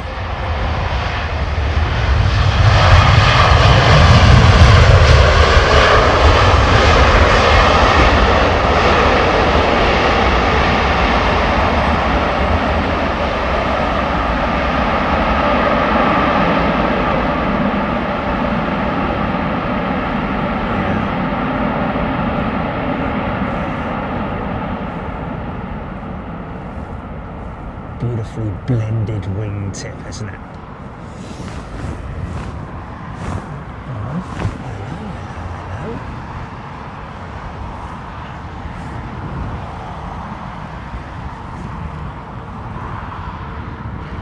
Thought we were going to get a little bit of a funk shot there, but we might do. Yeah, that'll work. That'll work. Yeah, that was good. The old 777s, look. She's had a wash, hasn't she? She's definitely. ACPW20 online is a returning member. Welcome back to you, ACPW. Yeah, she's definitely had a wash. Coming from maintenance up at the eastern end of the airfield. Happy, got a smile on its face, look. See the alignment of those pitot tubes. You can see the one in the middle there as well, angle of attack sensors. Give it that sort of like, a little bit of a sort of like goofy sort of smile, if you see what I mean. J-Mag, thank you. Katrina, good evening to you. Kind of feels like a Sunday, doesn't it? Sunday, Sunday, Sunday. Ale amigos, upgraded to first class. Ale amigos. Nice one. Good move. Thank you.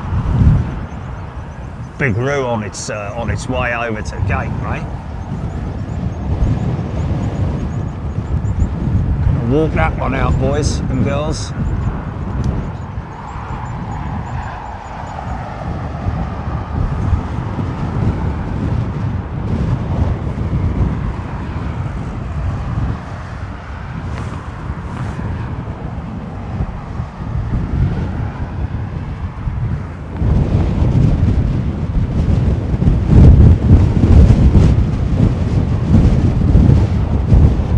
Red.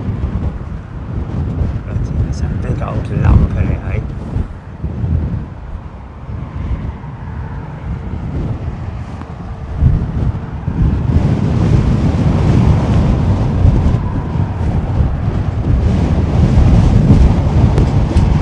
GP, any idea on that? Is it 99?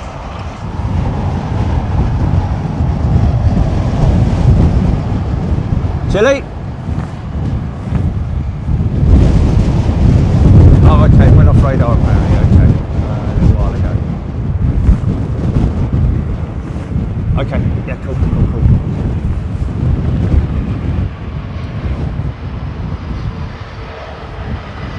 I wonder if Bob's been on any of these.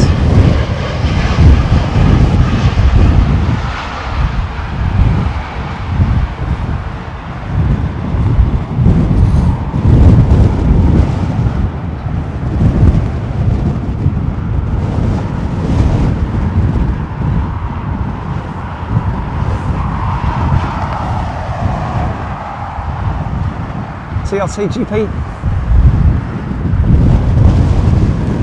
2, yeah? Wow, look at that lower element of the rudder flowing in the wind.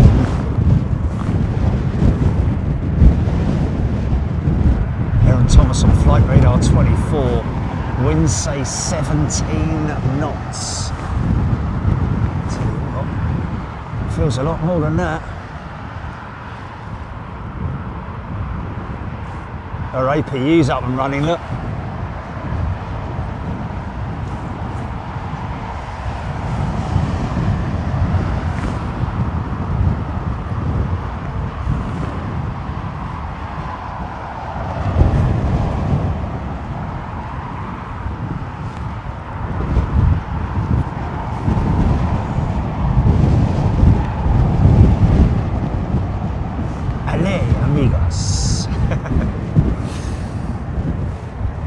no sighting of Pinky today.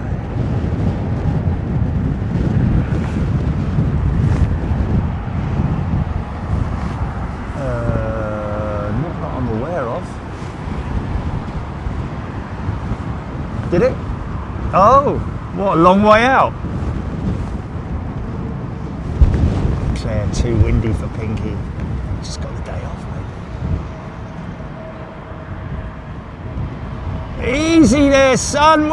Hey, VAR GP. Oh yeah. Oh man. Actually, if I watch that live, I can watch that live now because I'm watching the replay because.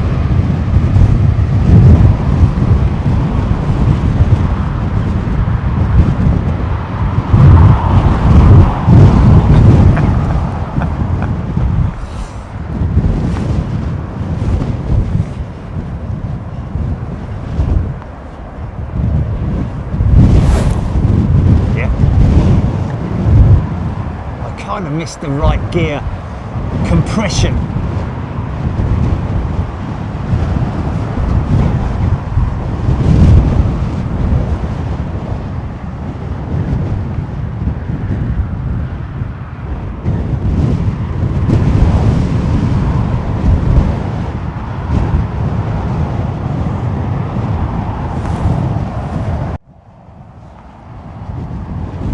Yeah, without wanting to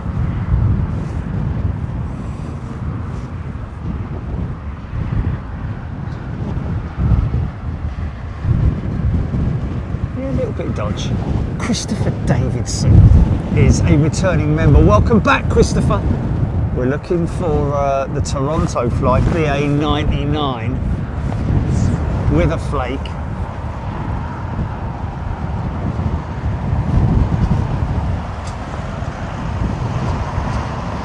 Lufthansa 916 apparently was the go around jet.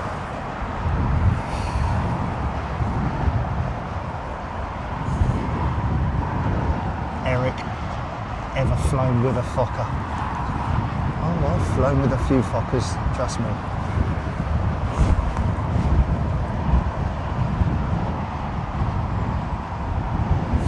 J-Mank.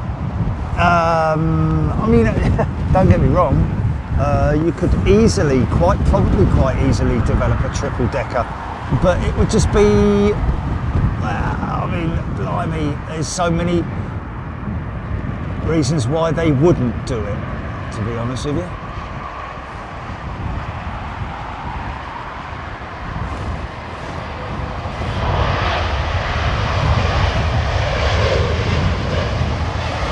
Wow, Peter Wilson used to watch the Qantas 747 pilots doing touch and go training at the Qantas training airport at Avalon near Geelong, Victoria, Australia. Wow. G'day. Wow, that must have been fantastic, man. It must have been fantastic both seeing it and doing it.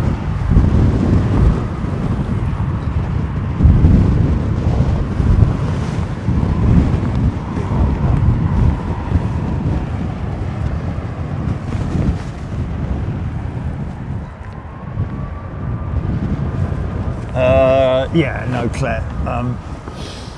Although, you know, it is variable. These winds are variable, aren't they? They're 1 minute it's direct westerly, the next second it switches to a southwesterly. So it's unpredictable, is what it is for most of these pilots. Obviously, the pilot that arrived just now will be giving feedback to the tower, who will then obviously feed back to the approaching aircraft. Caution turbulence or mechanical turbulence at 100 feet or something like that. Previous aircraft was this to go around, I think. Easy there. Maybe a rookie, I don't know.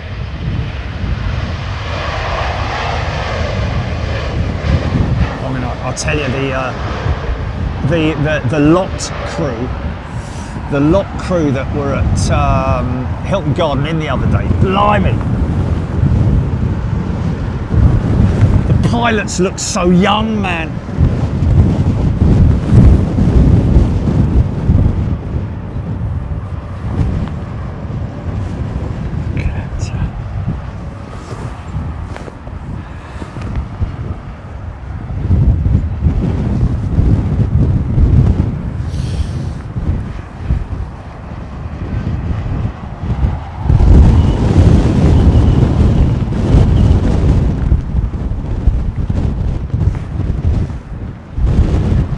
These are 13 BA777 approaching from Cardiff.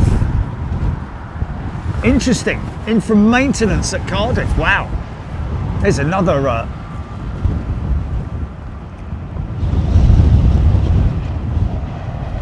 She's gone out. What aircraft? What aircraft? Oh, you're joking.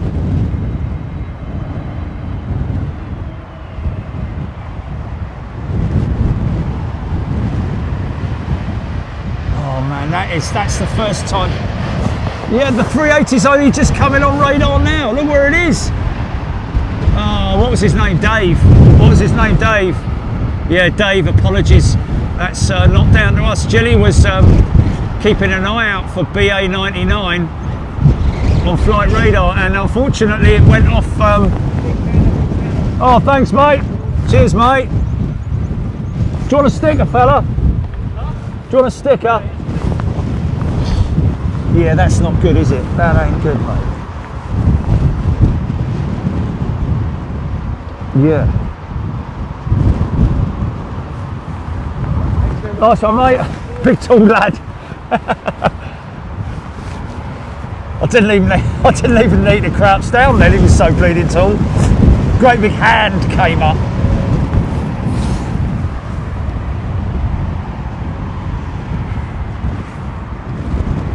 I say possibly a Rocky. You know, obviously there are some highly advanced pilots who don't like crosswind landings, but sometimes it might be a rookie. Why not? Everyone's a rookie. It's a bad landing.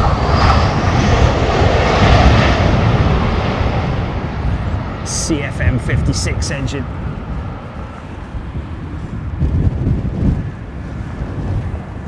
Oh. Cardiff. Well, 1 minute you're talking about Cardiff and the next minute you ask me that. So, the Welsh.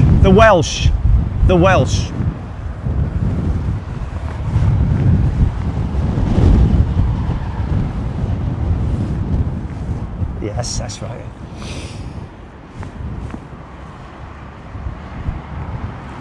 Oh, really? Do they really? Wow. Qatar owns Sainsbury's. Oh man, the bleeding. Oh, you watch. Windsor's going to be renamed. Windsor Castle's going to be bought by Qatar. It's going to go sponsorship outside it now, isn't it? The main gate. Oh, easy, son. Mark Moran. Is that Mark Moren or Mark? Anyway, Mark, a welcome, very warm welcome back to Big Jet TV. If you are a first class or super class member, folks, if you're new or if you've been gifted, even you guys who are who've been with us for many years, just be aware that you are able, if you want to, either watch live or on repeat or on replay our shows out in Taipei coming up next week. Sorry, this week. Sue Taylor's gifted a channel membership. Thanks, Sue. This is Qatar's jet.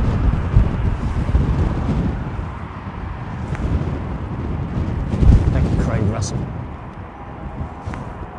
Derek Jones.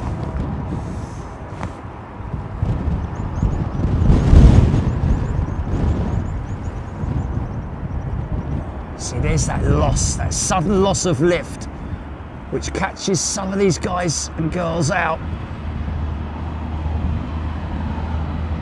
Not this one.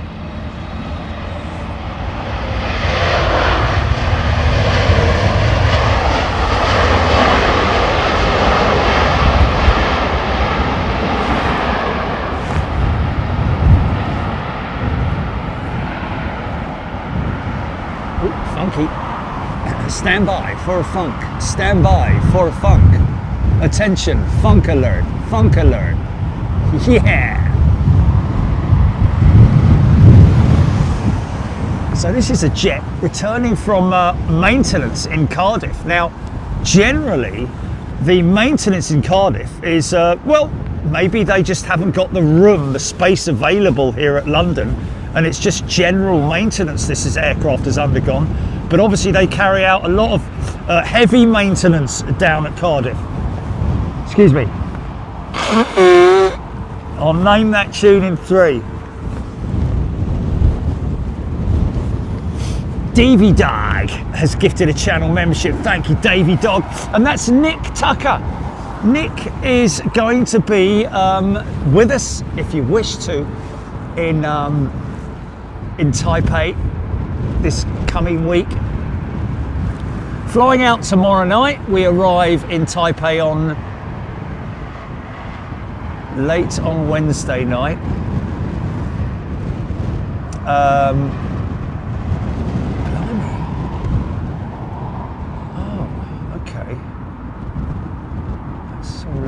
Confusing for me. I know, but yeah, but recce on a Thursday and then filming on a Friday and then okay, well that kind of makes sense. Then Saturday, I guess we don't often do that, but there you go. Recce on a Thursday, man. Wow. Okay, well that's the way it is. Why's that? Well, she hadn't had a wash, that's for sure.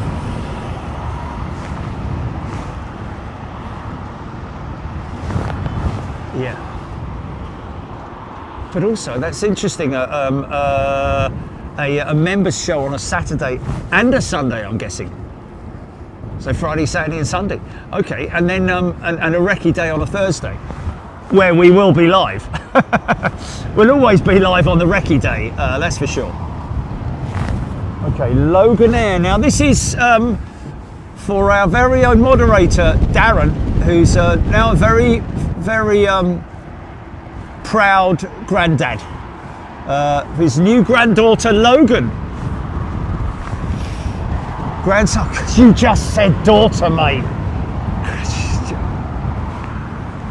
Okay. All right, man, all right. Grandson, sorry, mate.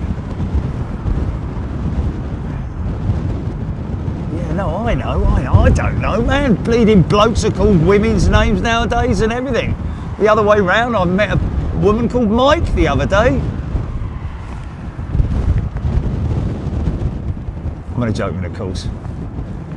Who was that then?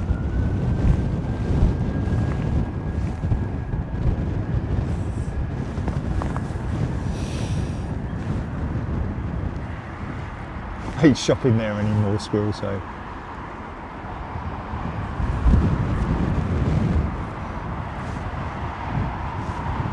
Yes, the daughter had the baby, yes.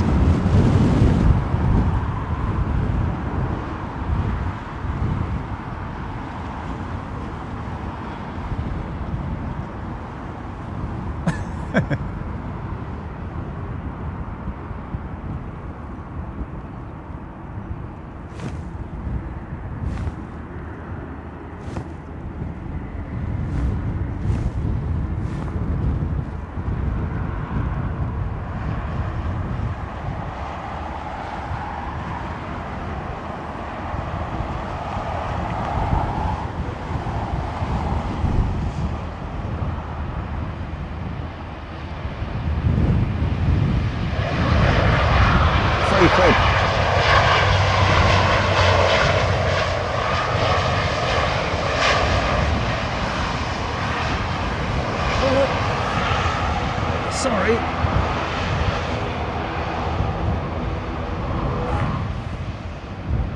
at that.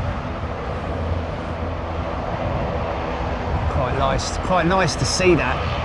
Because generally I either see it parked up over at the private terminal. Listen to that, mate. Air show sound.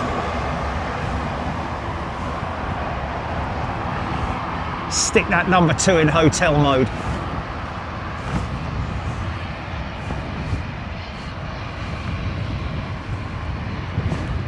lovely old 767.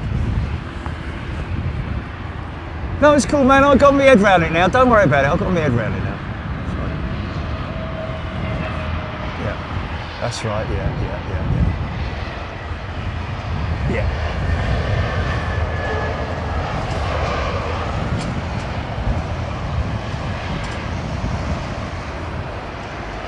Yeah. Bloody hell! 5,500 people watching. Flipping heck. I've no idea. Diane Terry has upgraded her membership to big jet to first class. Diane, welcome to first class, and hope all you guys are ready for Taipei. Maybe when we go away overseas, people generally plan around an overseas show. Of course, back to Boston again next month. On it.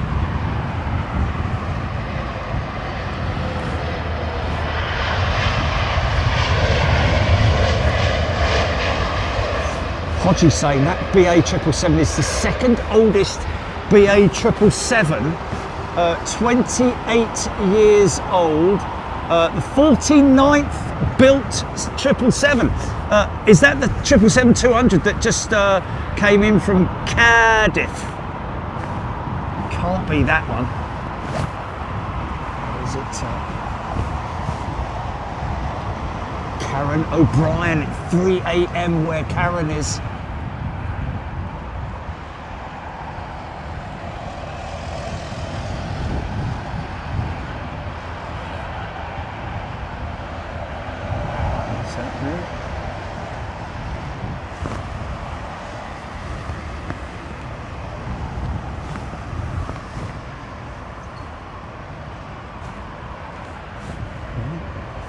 See you early, birdie. Is that Sean? Is that Sean or Kane? Sean, I think that is youngest. Don't know about that. Could be disputable. Shark Face is a brand new member. Welcome, Shark Face. Going to be joining us in Taipei.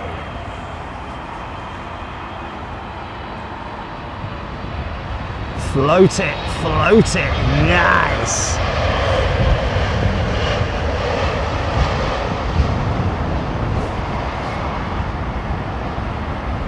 Robert Hilton, going to go late on the reverses here. Yeah.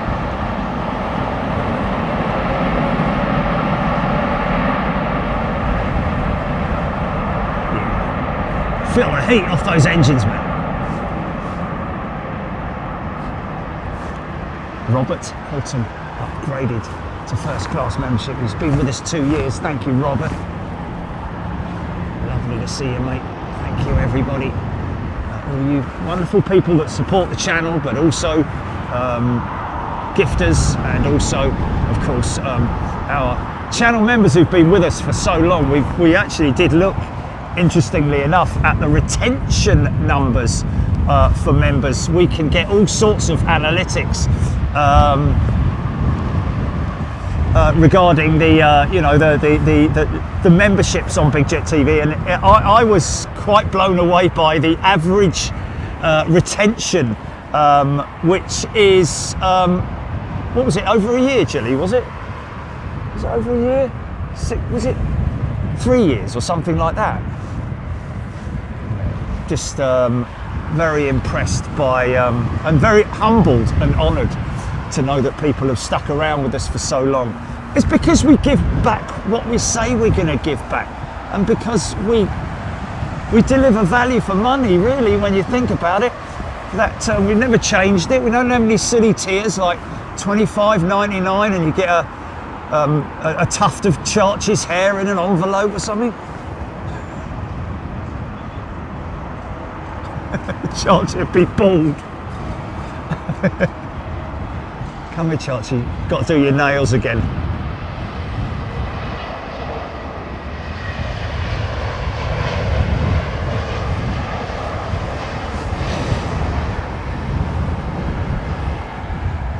Kian, yes, I would consider doing live places Dubai. Well, I've already done it, Kian. Not Abu Dhabi, but we are the only live stream channel to ever stream live airside in Dubai. A great honour to do that. Although we were a bit restricted in terms of what we could film, in terms of what we kind of filmed Emirates only stuff, really, just out of you know,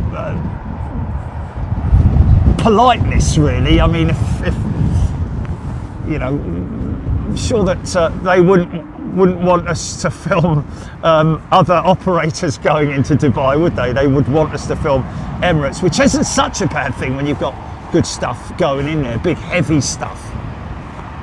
Blimey, okay. Well, we got Shark Face, and we got Robert Hilton upgrading, and there's Richie C. Welcome back, Richie C. Good to see you back here. Hope everybody's well. Odette Hull. What's that, GP? Professional tourist.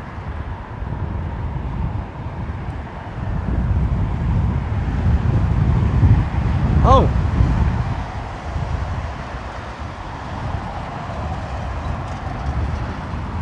We will have 3 380s in Tuan, Taiwan International, Asiana, Korean, both which depart in the afternoon, and Emirates, which arrives late afternoon but leaves near midnight. Michael G. Kelly saying, "Wow, who's it? Where's he gone, Jilly? Is he gone, or is he going out?" Okay, we've got one of our where's he? Where was his comment, Jilly? Oh, blimey, it's miles back, isn't it?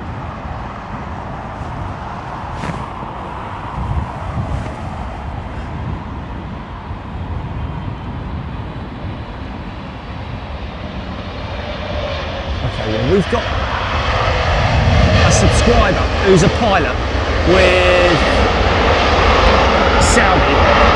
Nice.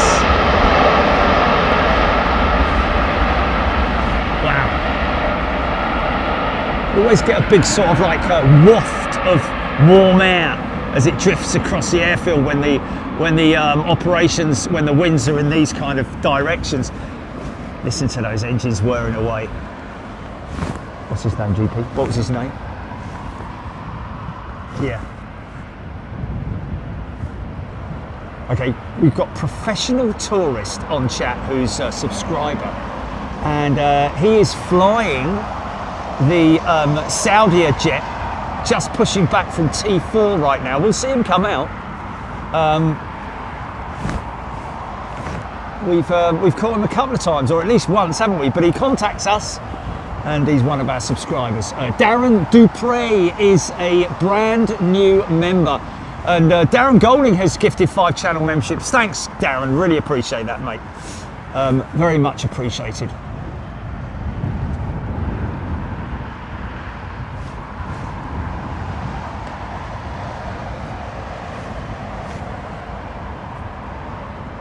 CFF subscriber there, welcome. Get involved. Put your name down. Put your name forward for channel membership.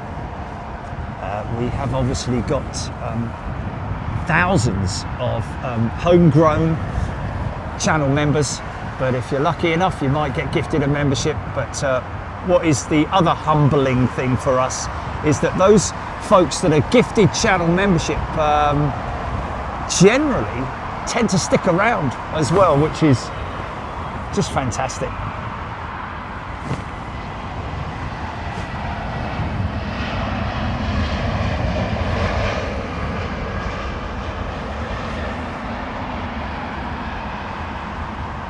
Odette Hull, yes, Eva Air does have a Hello Kitty jet.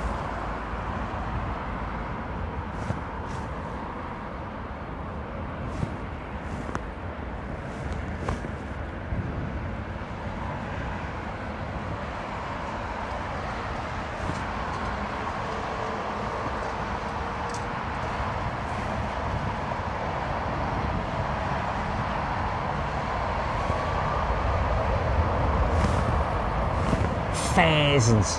Boho Jane has upgraded her membership to first class. Thank you, Boho Jane. Very warm welcome to you. John G, thank you. Peter Wilson, let's give to the channel membership. Thanks, Peter.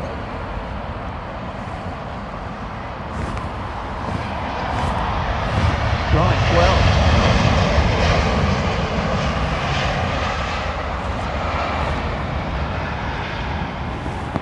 So just to clarify, Julie, anything that you play out, when I'm watching it on my phone, I cannot talk over it because it will be delayed.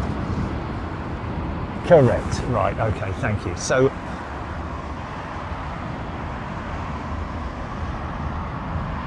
okay, well then you would have to say playing it out, playing it out, playing it out, playing it out, still playing it out, stand by, get ready.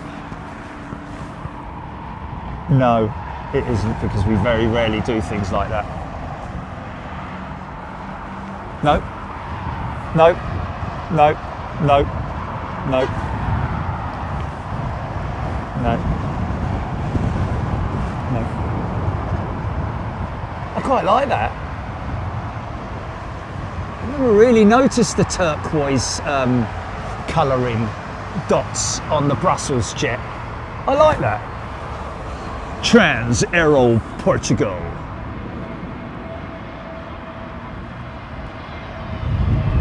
Oh, son, easy, easy, there we go.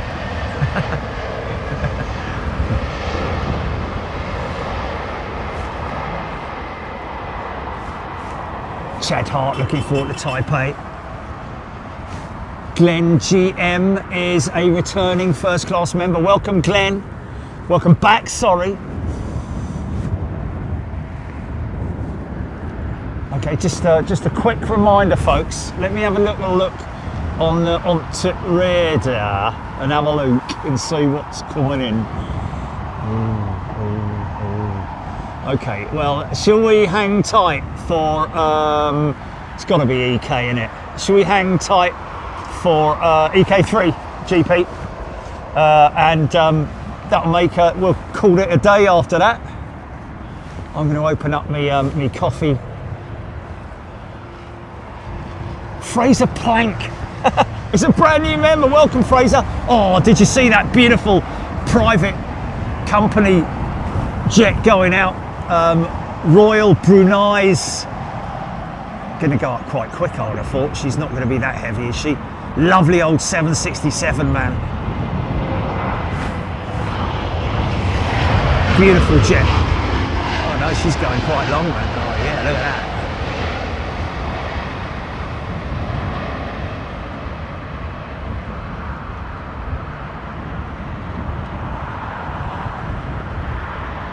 See that in London quite a few times. I bet that's decked out with some polished this, that and the other, isn't it?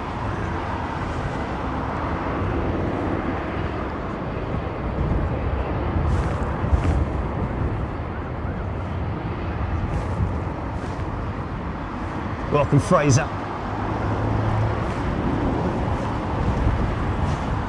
Hodgie has gifted a channel membership. Thanks, mate. Saki Boy 147 is the lucky recipient of that membership. If you've been gifted a membership, folks, please do the honourable and righteous thing and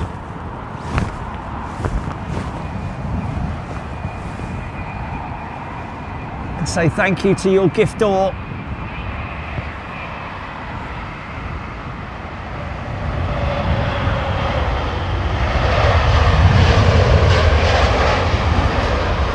Ty has gifted another 5 channel memberships. Ty, thank you so much, very generous of you, my bass playing friend. Lovely 767.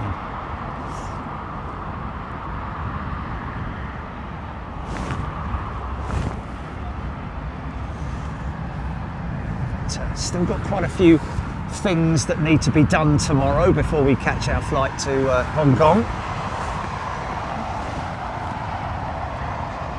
Leo Sheldon, her flaps are clean, Sultan of Brunei, Lowlander.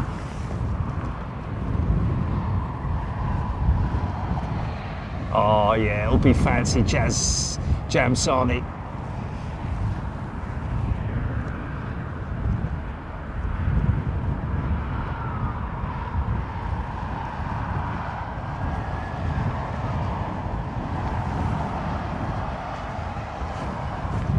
Craig McAllister Media Productions.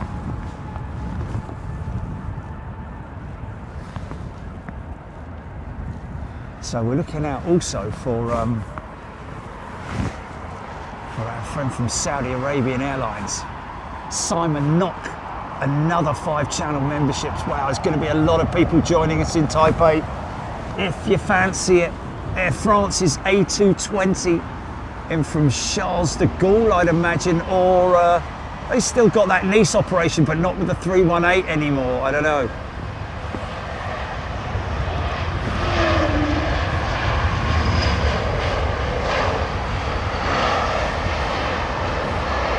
Apologies for the for the lower profile than I'm normally at. There he is, look.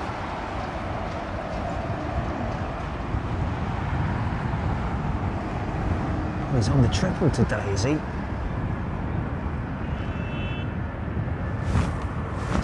That's gotta be him, hasn't it, Chile? Is that him?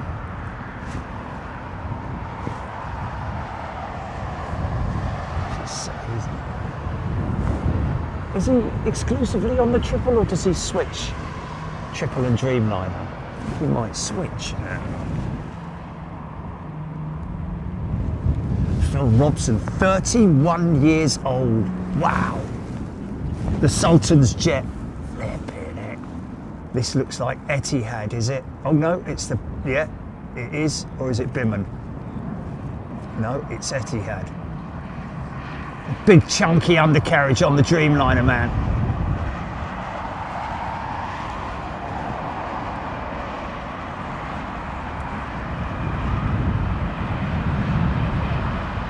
Yeah.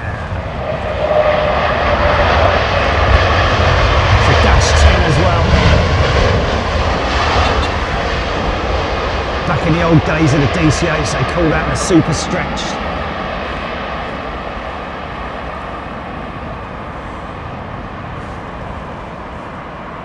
Would do for that's my of all the Dreamliner variants, the Dash 10 is the best looking in my eyes. A bit like the 350-1000, I prefer that over the 900. There's Santa Claus.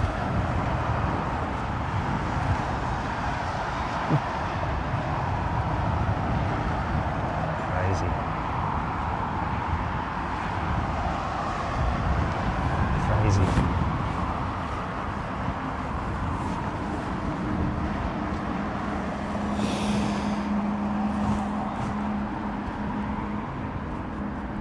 Paul Skilling, Emirates 380, 28 minutes out. EK3 is what we're looking for, folks.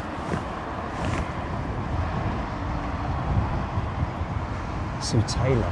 I have the 787 Big Jet TV hoodie, shows the wings.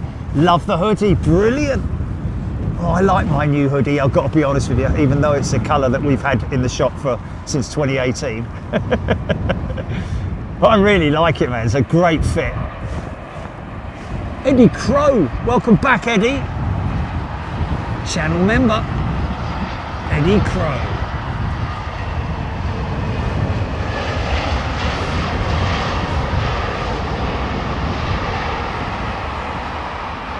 If you're watching on a device, folks, get ready to take a screenshot of this for your pictures. Are you ready, Jilly? Just run the advert, would you, for Taipei, please?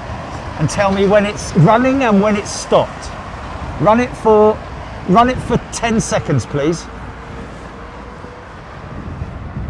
So there, take a screen grab, folks, if you can, or take a picture of it on your TV or whatever, so that you've got your Taipei numbers and dates and stuff like that. There we go. Thank you.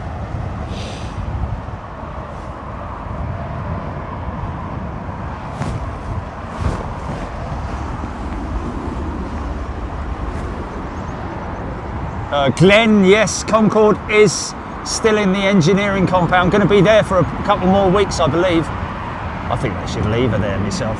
She looks lovely sitting there. This is long, man. This is far too long. Fair play, mate. Mind you, it's way before the end of the touchdown zone, so I don't know what I'm talking about. Very rarely know what I'm talking about.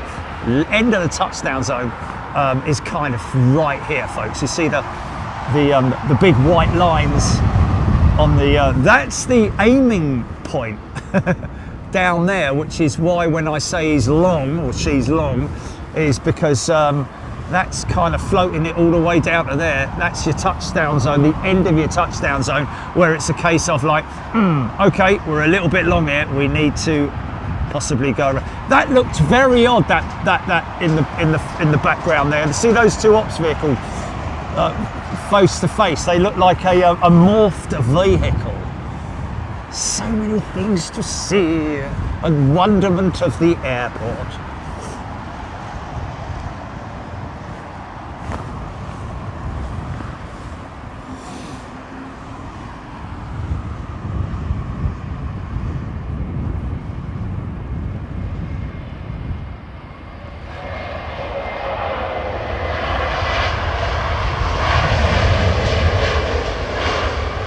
Seriously make a big old error to ground loop one of these things, man, I'm telling you.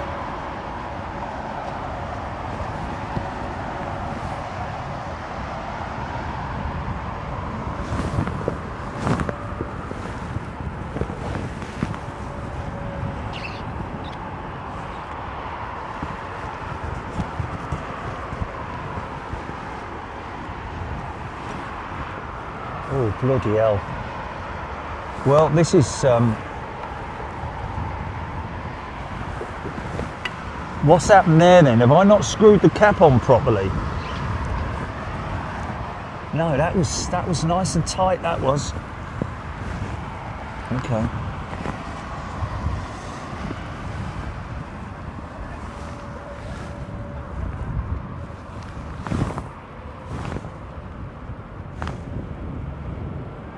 Leon Fisher. Blowing windy in sunny France. Looks positively calm at Heathrow. Wow. Okay, interesting.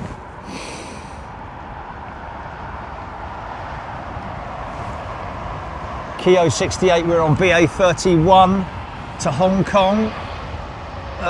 350.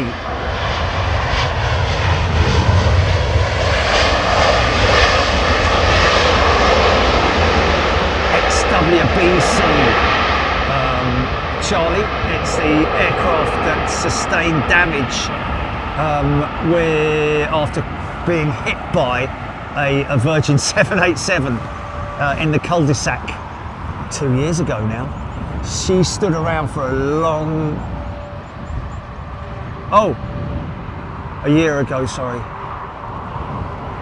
Okay, so it was last April that it happened, that the okay, right, a year ago, sorry.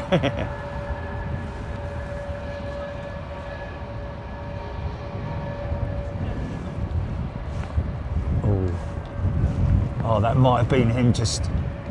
No, he's sitting at the entry.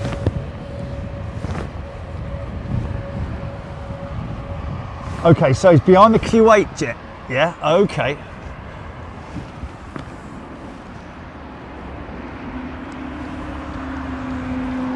Yeah, we will.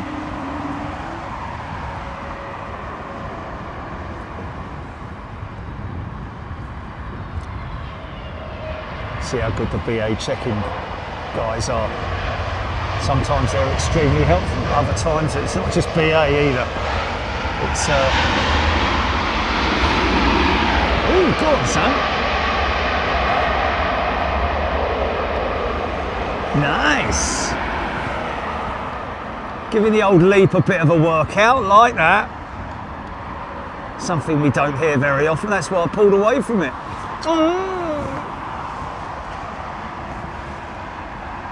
Hello, sailor.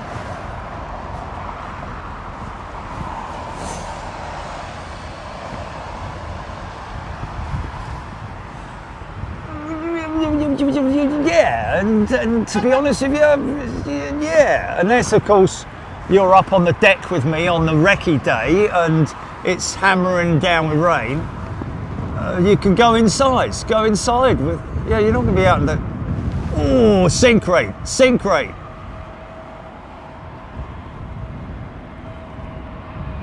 you see, that kind of all went a little bit wrong, but they got it down, well recovered, jolly good. Not you, is it, Dave? He flew on a private jet yesterday. Emma Duffy just renewed her membership. Love watching. Thank you, Emma. And, okay, so that's the Q8 jet going now. Finnair looks so Father Christmas is moving into position.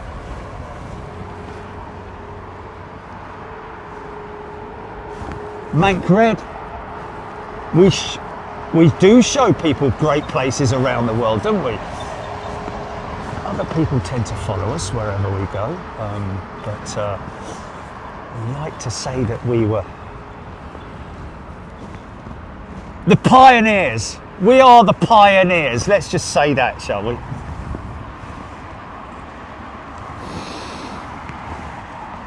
Wow. So this is our 44th/45th airport that we visited overseas, man. Outside of the UK, that's insane, man. 45 different airports we've visited, folks. Who else can boast that, really? Come on.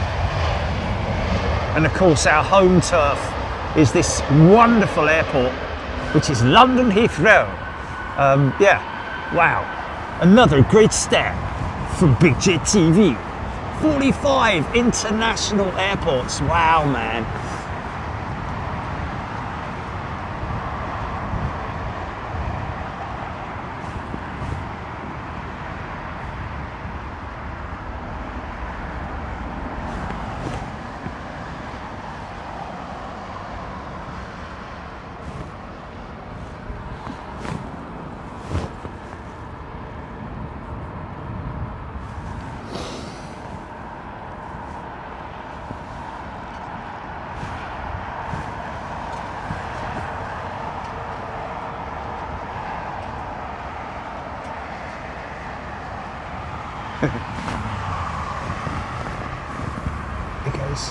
Here he goes, it's rolling. Quickly switch to him, man. Come on, son, get it down. Yeah. Mind you, it's not just 45. Is that including the amount of times we've been there, Gilly, or is that? No. Wow, that's just the different airports, doesn't even, that's crazy, mate. Wow. Yeah, man.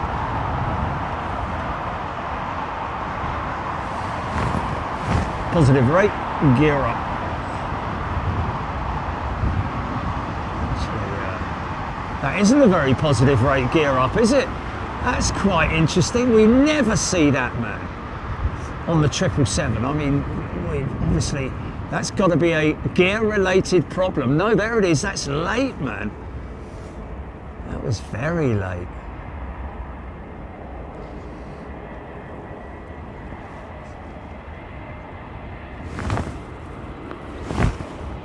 Nice.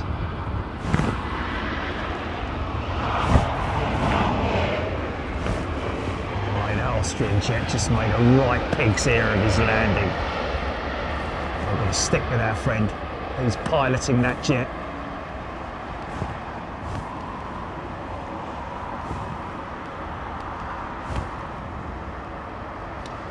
Nick Gray, that's very funny. 45 airports, all without bing bongs and super chat. It's true though. You said it. Okay, folks, come on. Is EK3 going to get here before that bleeding rain does? Please. Because that is basically what's headed in my direction. I'd say that's 10 minutes away, if that. because look, we've got southwesterly, so yeah, gonna get hit again. Leon Fisher, the Dubai show was awesome. All the 380s, yes. Dubai was another world. I've got to be honest with you, it is another world. Best way to describe it.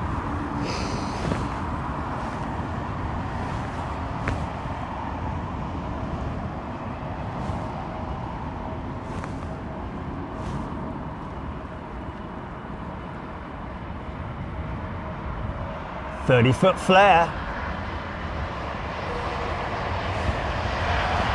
Oh, Avro Arrow, thanks mate, gifting in another 5-channel membership. Thanks Avro. Let's listen out for the GE90 startup on this beautiful 777. Here we go.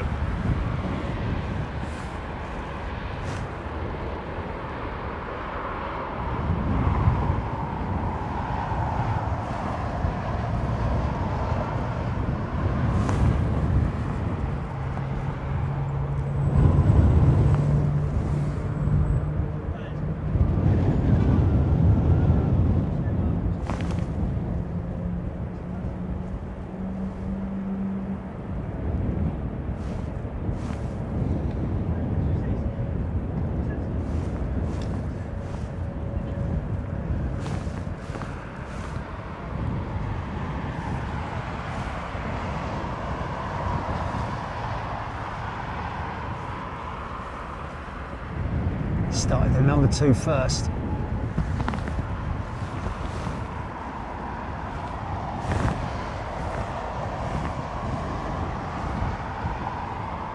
Get that up to around about 160 degrees, I think that is the N1 temperatures, the exhaust gas temperature.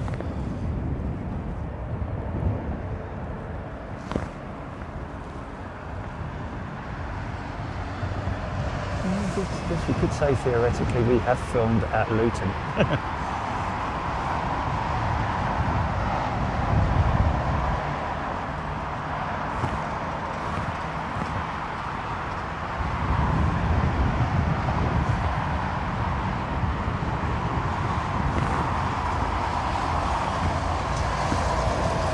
Closest.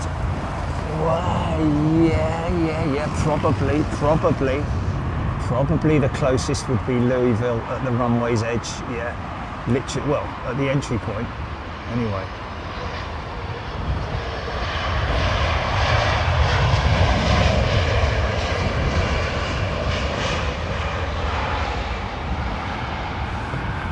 Is he now? Oh.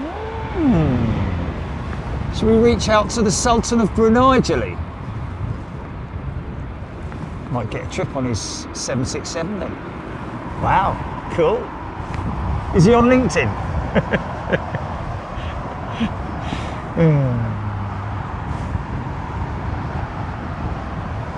Oh, isn't that nice? Malcolm saying thank you to Simon for the channel membership.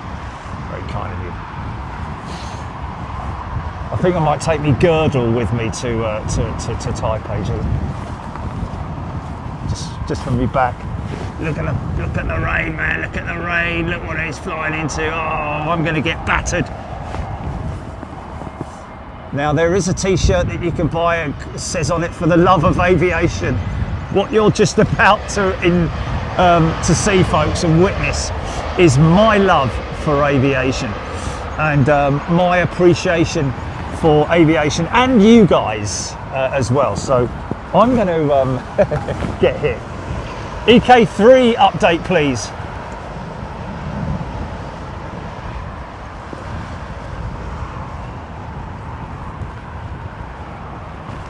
Yeah. Okay.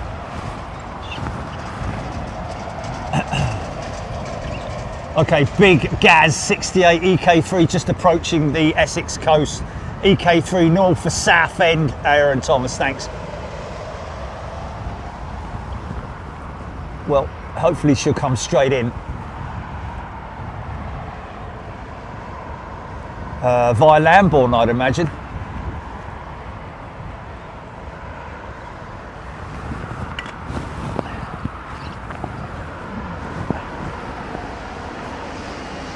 I don't know. Yeah, possibly.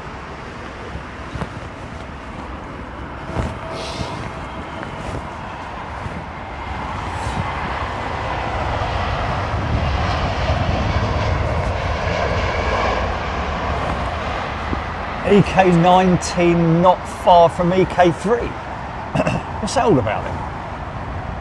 Interesting. It's a triple, is it? What, a freighter or Pax?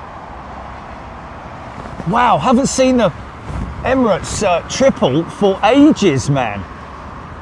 That's they started with that, didn't they? Before they brought the 380 back into service.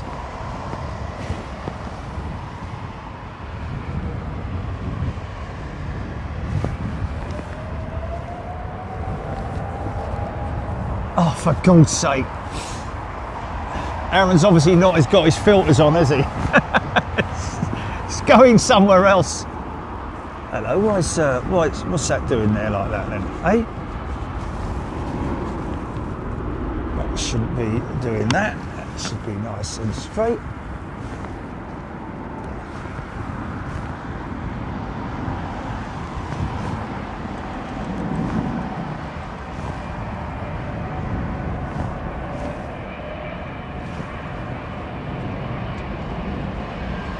Oh, bus. We got it. We got it. Nice. Decel.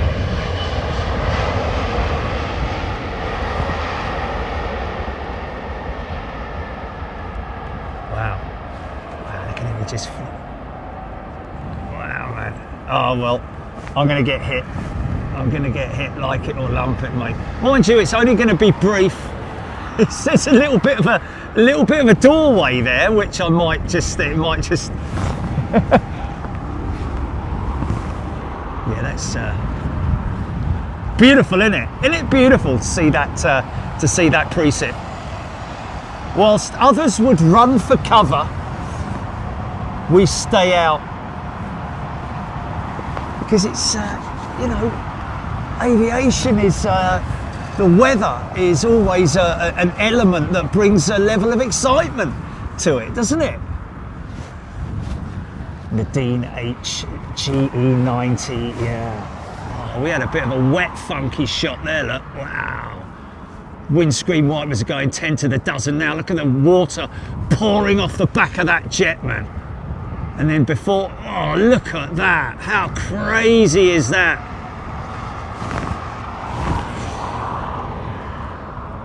Beautiful thing to see, man.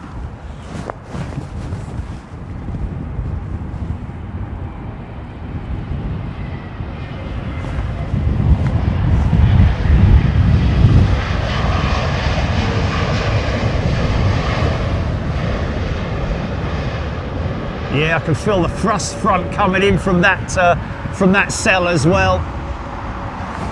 But I think I might just no, man, I don't know. Yeah, gonna get hit, man. Gonna get hit. It's all around me, but there is an open section just there. It would be lovely, wouldn't it? Watch this streamliner going through it, man. Water coming off of it. Yeah, that's going to be a heavy old amount of water I'm going to get hit with, I think.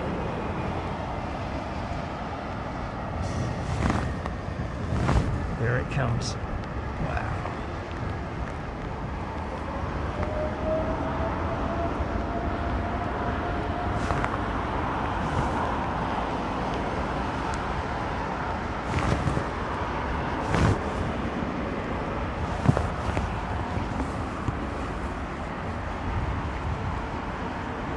Swiss 220s are in operation today, aren't they? Is this the third Swiss operation? Second 220? Possibly. Fire it up!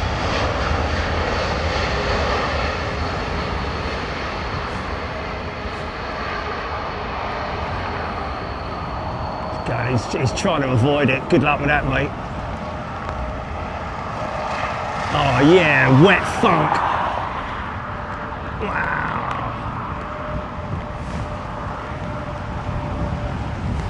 You've got the funk. Okay. Comes, I have that. There, like that. That should be in there, like that. Okay, there we go.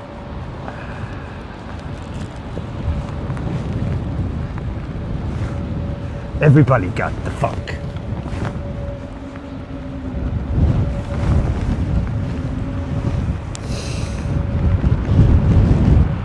There's that thrust front, man. Feeling it now. Here it comes. Here it comes. Oh, look at that. You can literally see it. Wow, here we go. Hold on tight.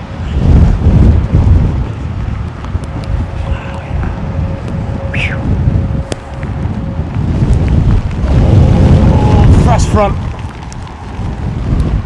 Feeling it. Everybody's running for cover. But who stays out in it? Who stays out in it? That's right. Here comes that young lad again. He's got some gonads, I tell you. You alright, mate? Oh, I'm fine, thanks, fella. Thank you. Thank you. Get in the dry. Bless him. He brought me a can of Pepsi. Other cans of Pepsi and Coke and stuff are available. Fizzy pop. They call it fizzy pop on BBC or something like that. Sticky back plastic. Sellotape, mate. Don't be worried about that.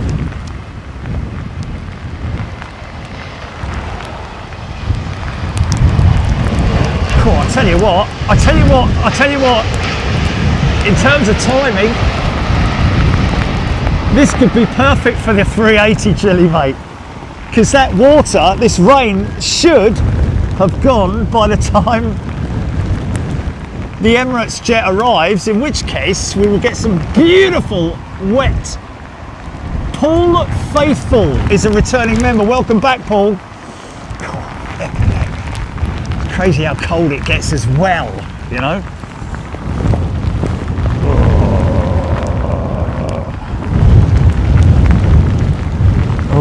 Need it though. We need the water. We need the rain. Don't complain.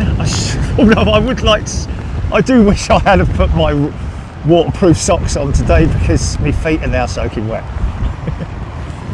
Never mind. There we go. It's kind of, yeah, it's kind of.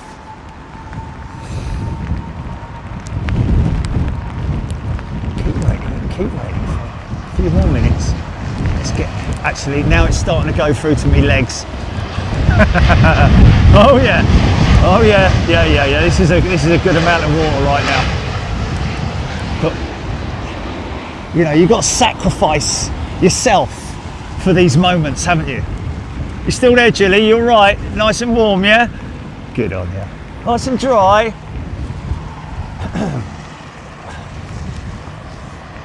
No answer.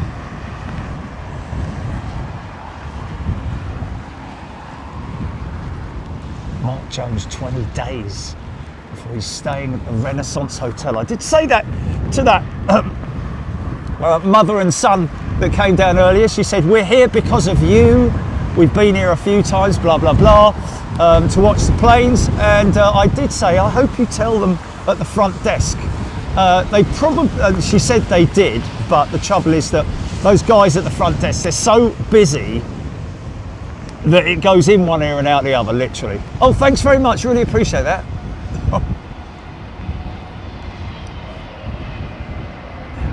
Keep it going, keep it going. Don't dry that runway, mate.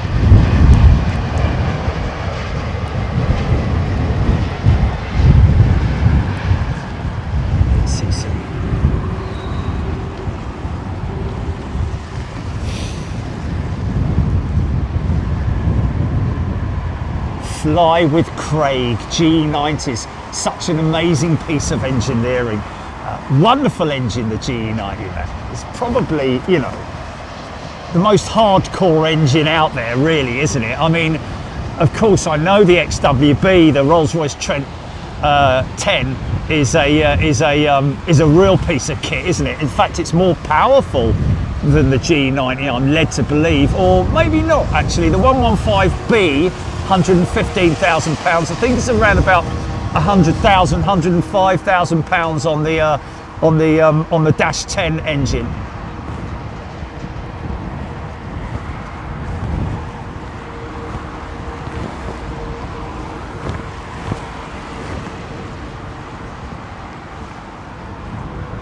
So now these jets that are arriving through this rain now.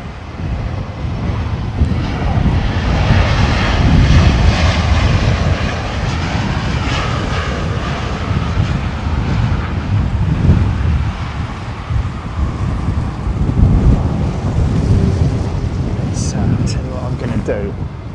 Okay, EK3 update.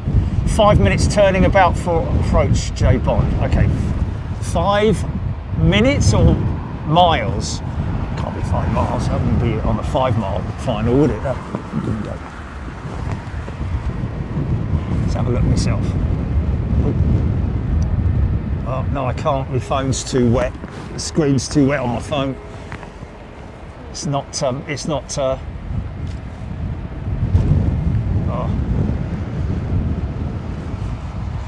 not obeying. There it is. Wait. No.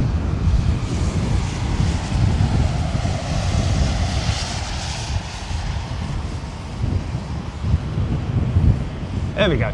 There it is. 5 minutes, Bunny Man. Thank you, Bunny Man. Okay, we've got clear conditions now all the way through to the finish. But the runway is still wet, which is fantastic. So you watch this, folks. This is going to be a great finish. And hopefully, we are expecting rain, heavy rain at Taipei on our recce day, which is great. It's going to be very warm apparently, so that's going to be a bit of a bonus. Unlike this, it's sort of like nearly summertime, isn't it? It is summertime, isn't it? But I tell you, flipping it, it's soon. Look at that beautiful cloud formation, man.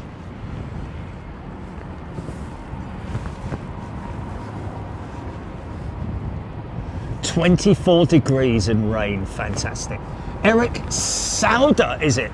Eric Sauder is a returning member. Welcome back, Eric. And he is going to be joining us in Taipei, perhaps. The Moaning Cub EK3 just flown over Camberwell. Central London, Simon Knock, thank you, 4 minutes. Timmy Tailstrike EK3 over Camberwell. Thank you everybody for your updates.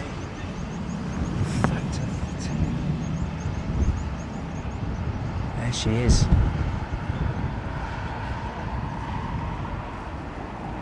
Gear coming down, very particular.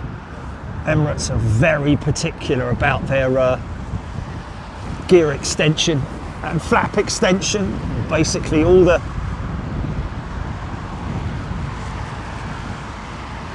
sync room.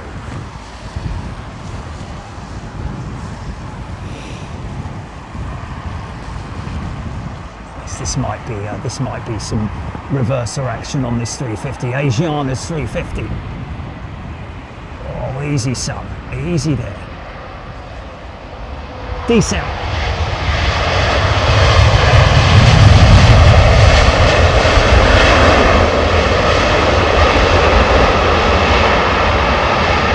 Yeah, man. Oh, yeah. Making a right old mess of that runway. Look at that. Yeah. Stand by on thumbnail for that, potentially, GP. That's definitely an option, isn't it? God, I just love aviation, man. Just so many different elements of it. Dazzler is a returning member. Welcome back, Dazzler. Aaron Thomas, China Southern up next. This is will be a Dreamliner.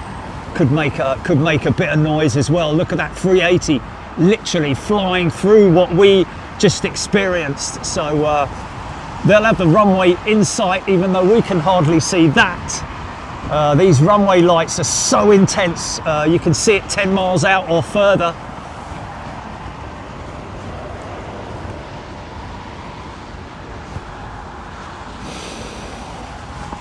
Here we go.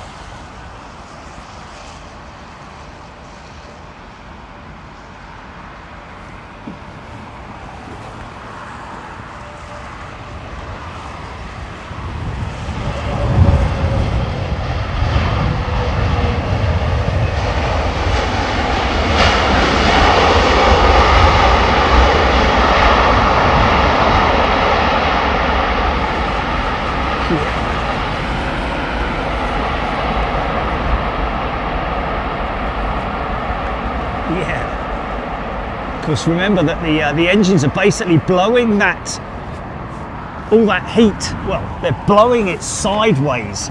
It's more. There's a very small angle forwards, but mainly it's like a wall of air, which is like a blast wall in a funny sort of way. Right, clear to land. 27 right.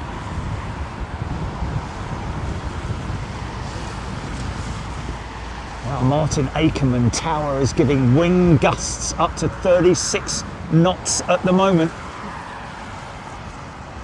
Well, that's because I think of that thrust front. Probably not so much now. It's dropped right down.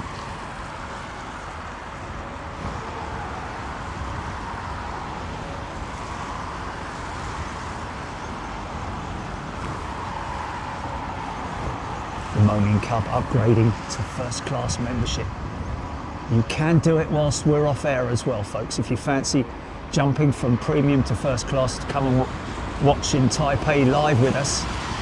Otherwise, we'll see you when we get back.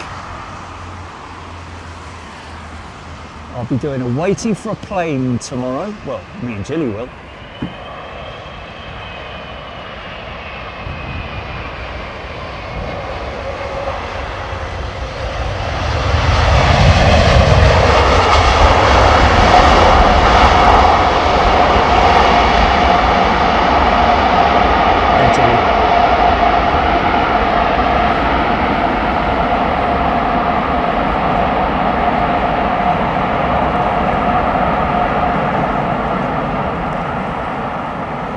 Yeah, man. How gnarly was that?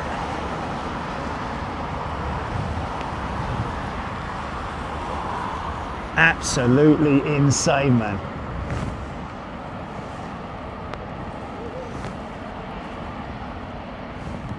Right, folks, listen, I'm going to head off now, and we will catch up with you tomorrow evening at Terminal 5. I'm imagining it's going to be T5B that we're going to be going out of, either B or A or B, or T5A maybe. But anyway, we will see you tomorrow evening, and look after yourselves. Thank you so much for your company, and to all those wonderful people who have gifted. Welcome all new members. Don't forget, subscribe to the channel, folks. Very important that you do that, and download the app. It's free of charge, doesn't cost you anything, and all those questions that you might be thinking, you don't have to ask anymore because it's all on the app. Or follow us on Twitter as well. We're on there as well, and we will see you in Taipei if we don't see you before. Look after yourselves, folks. Thank you so much, and good night.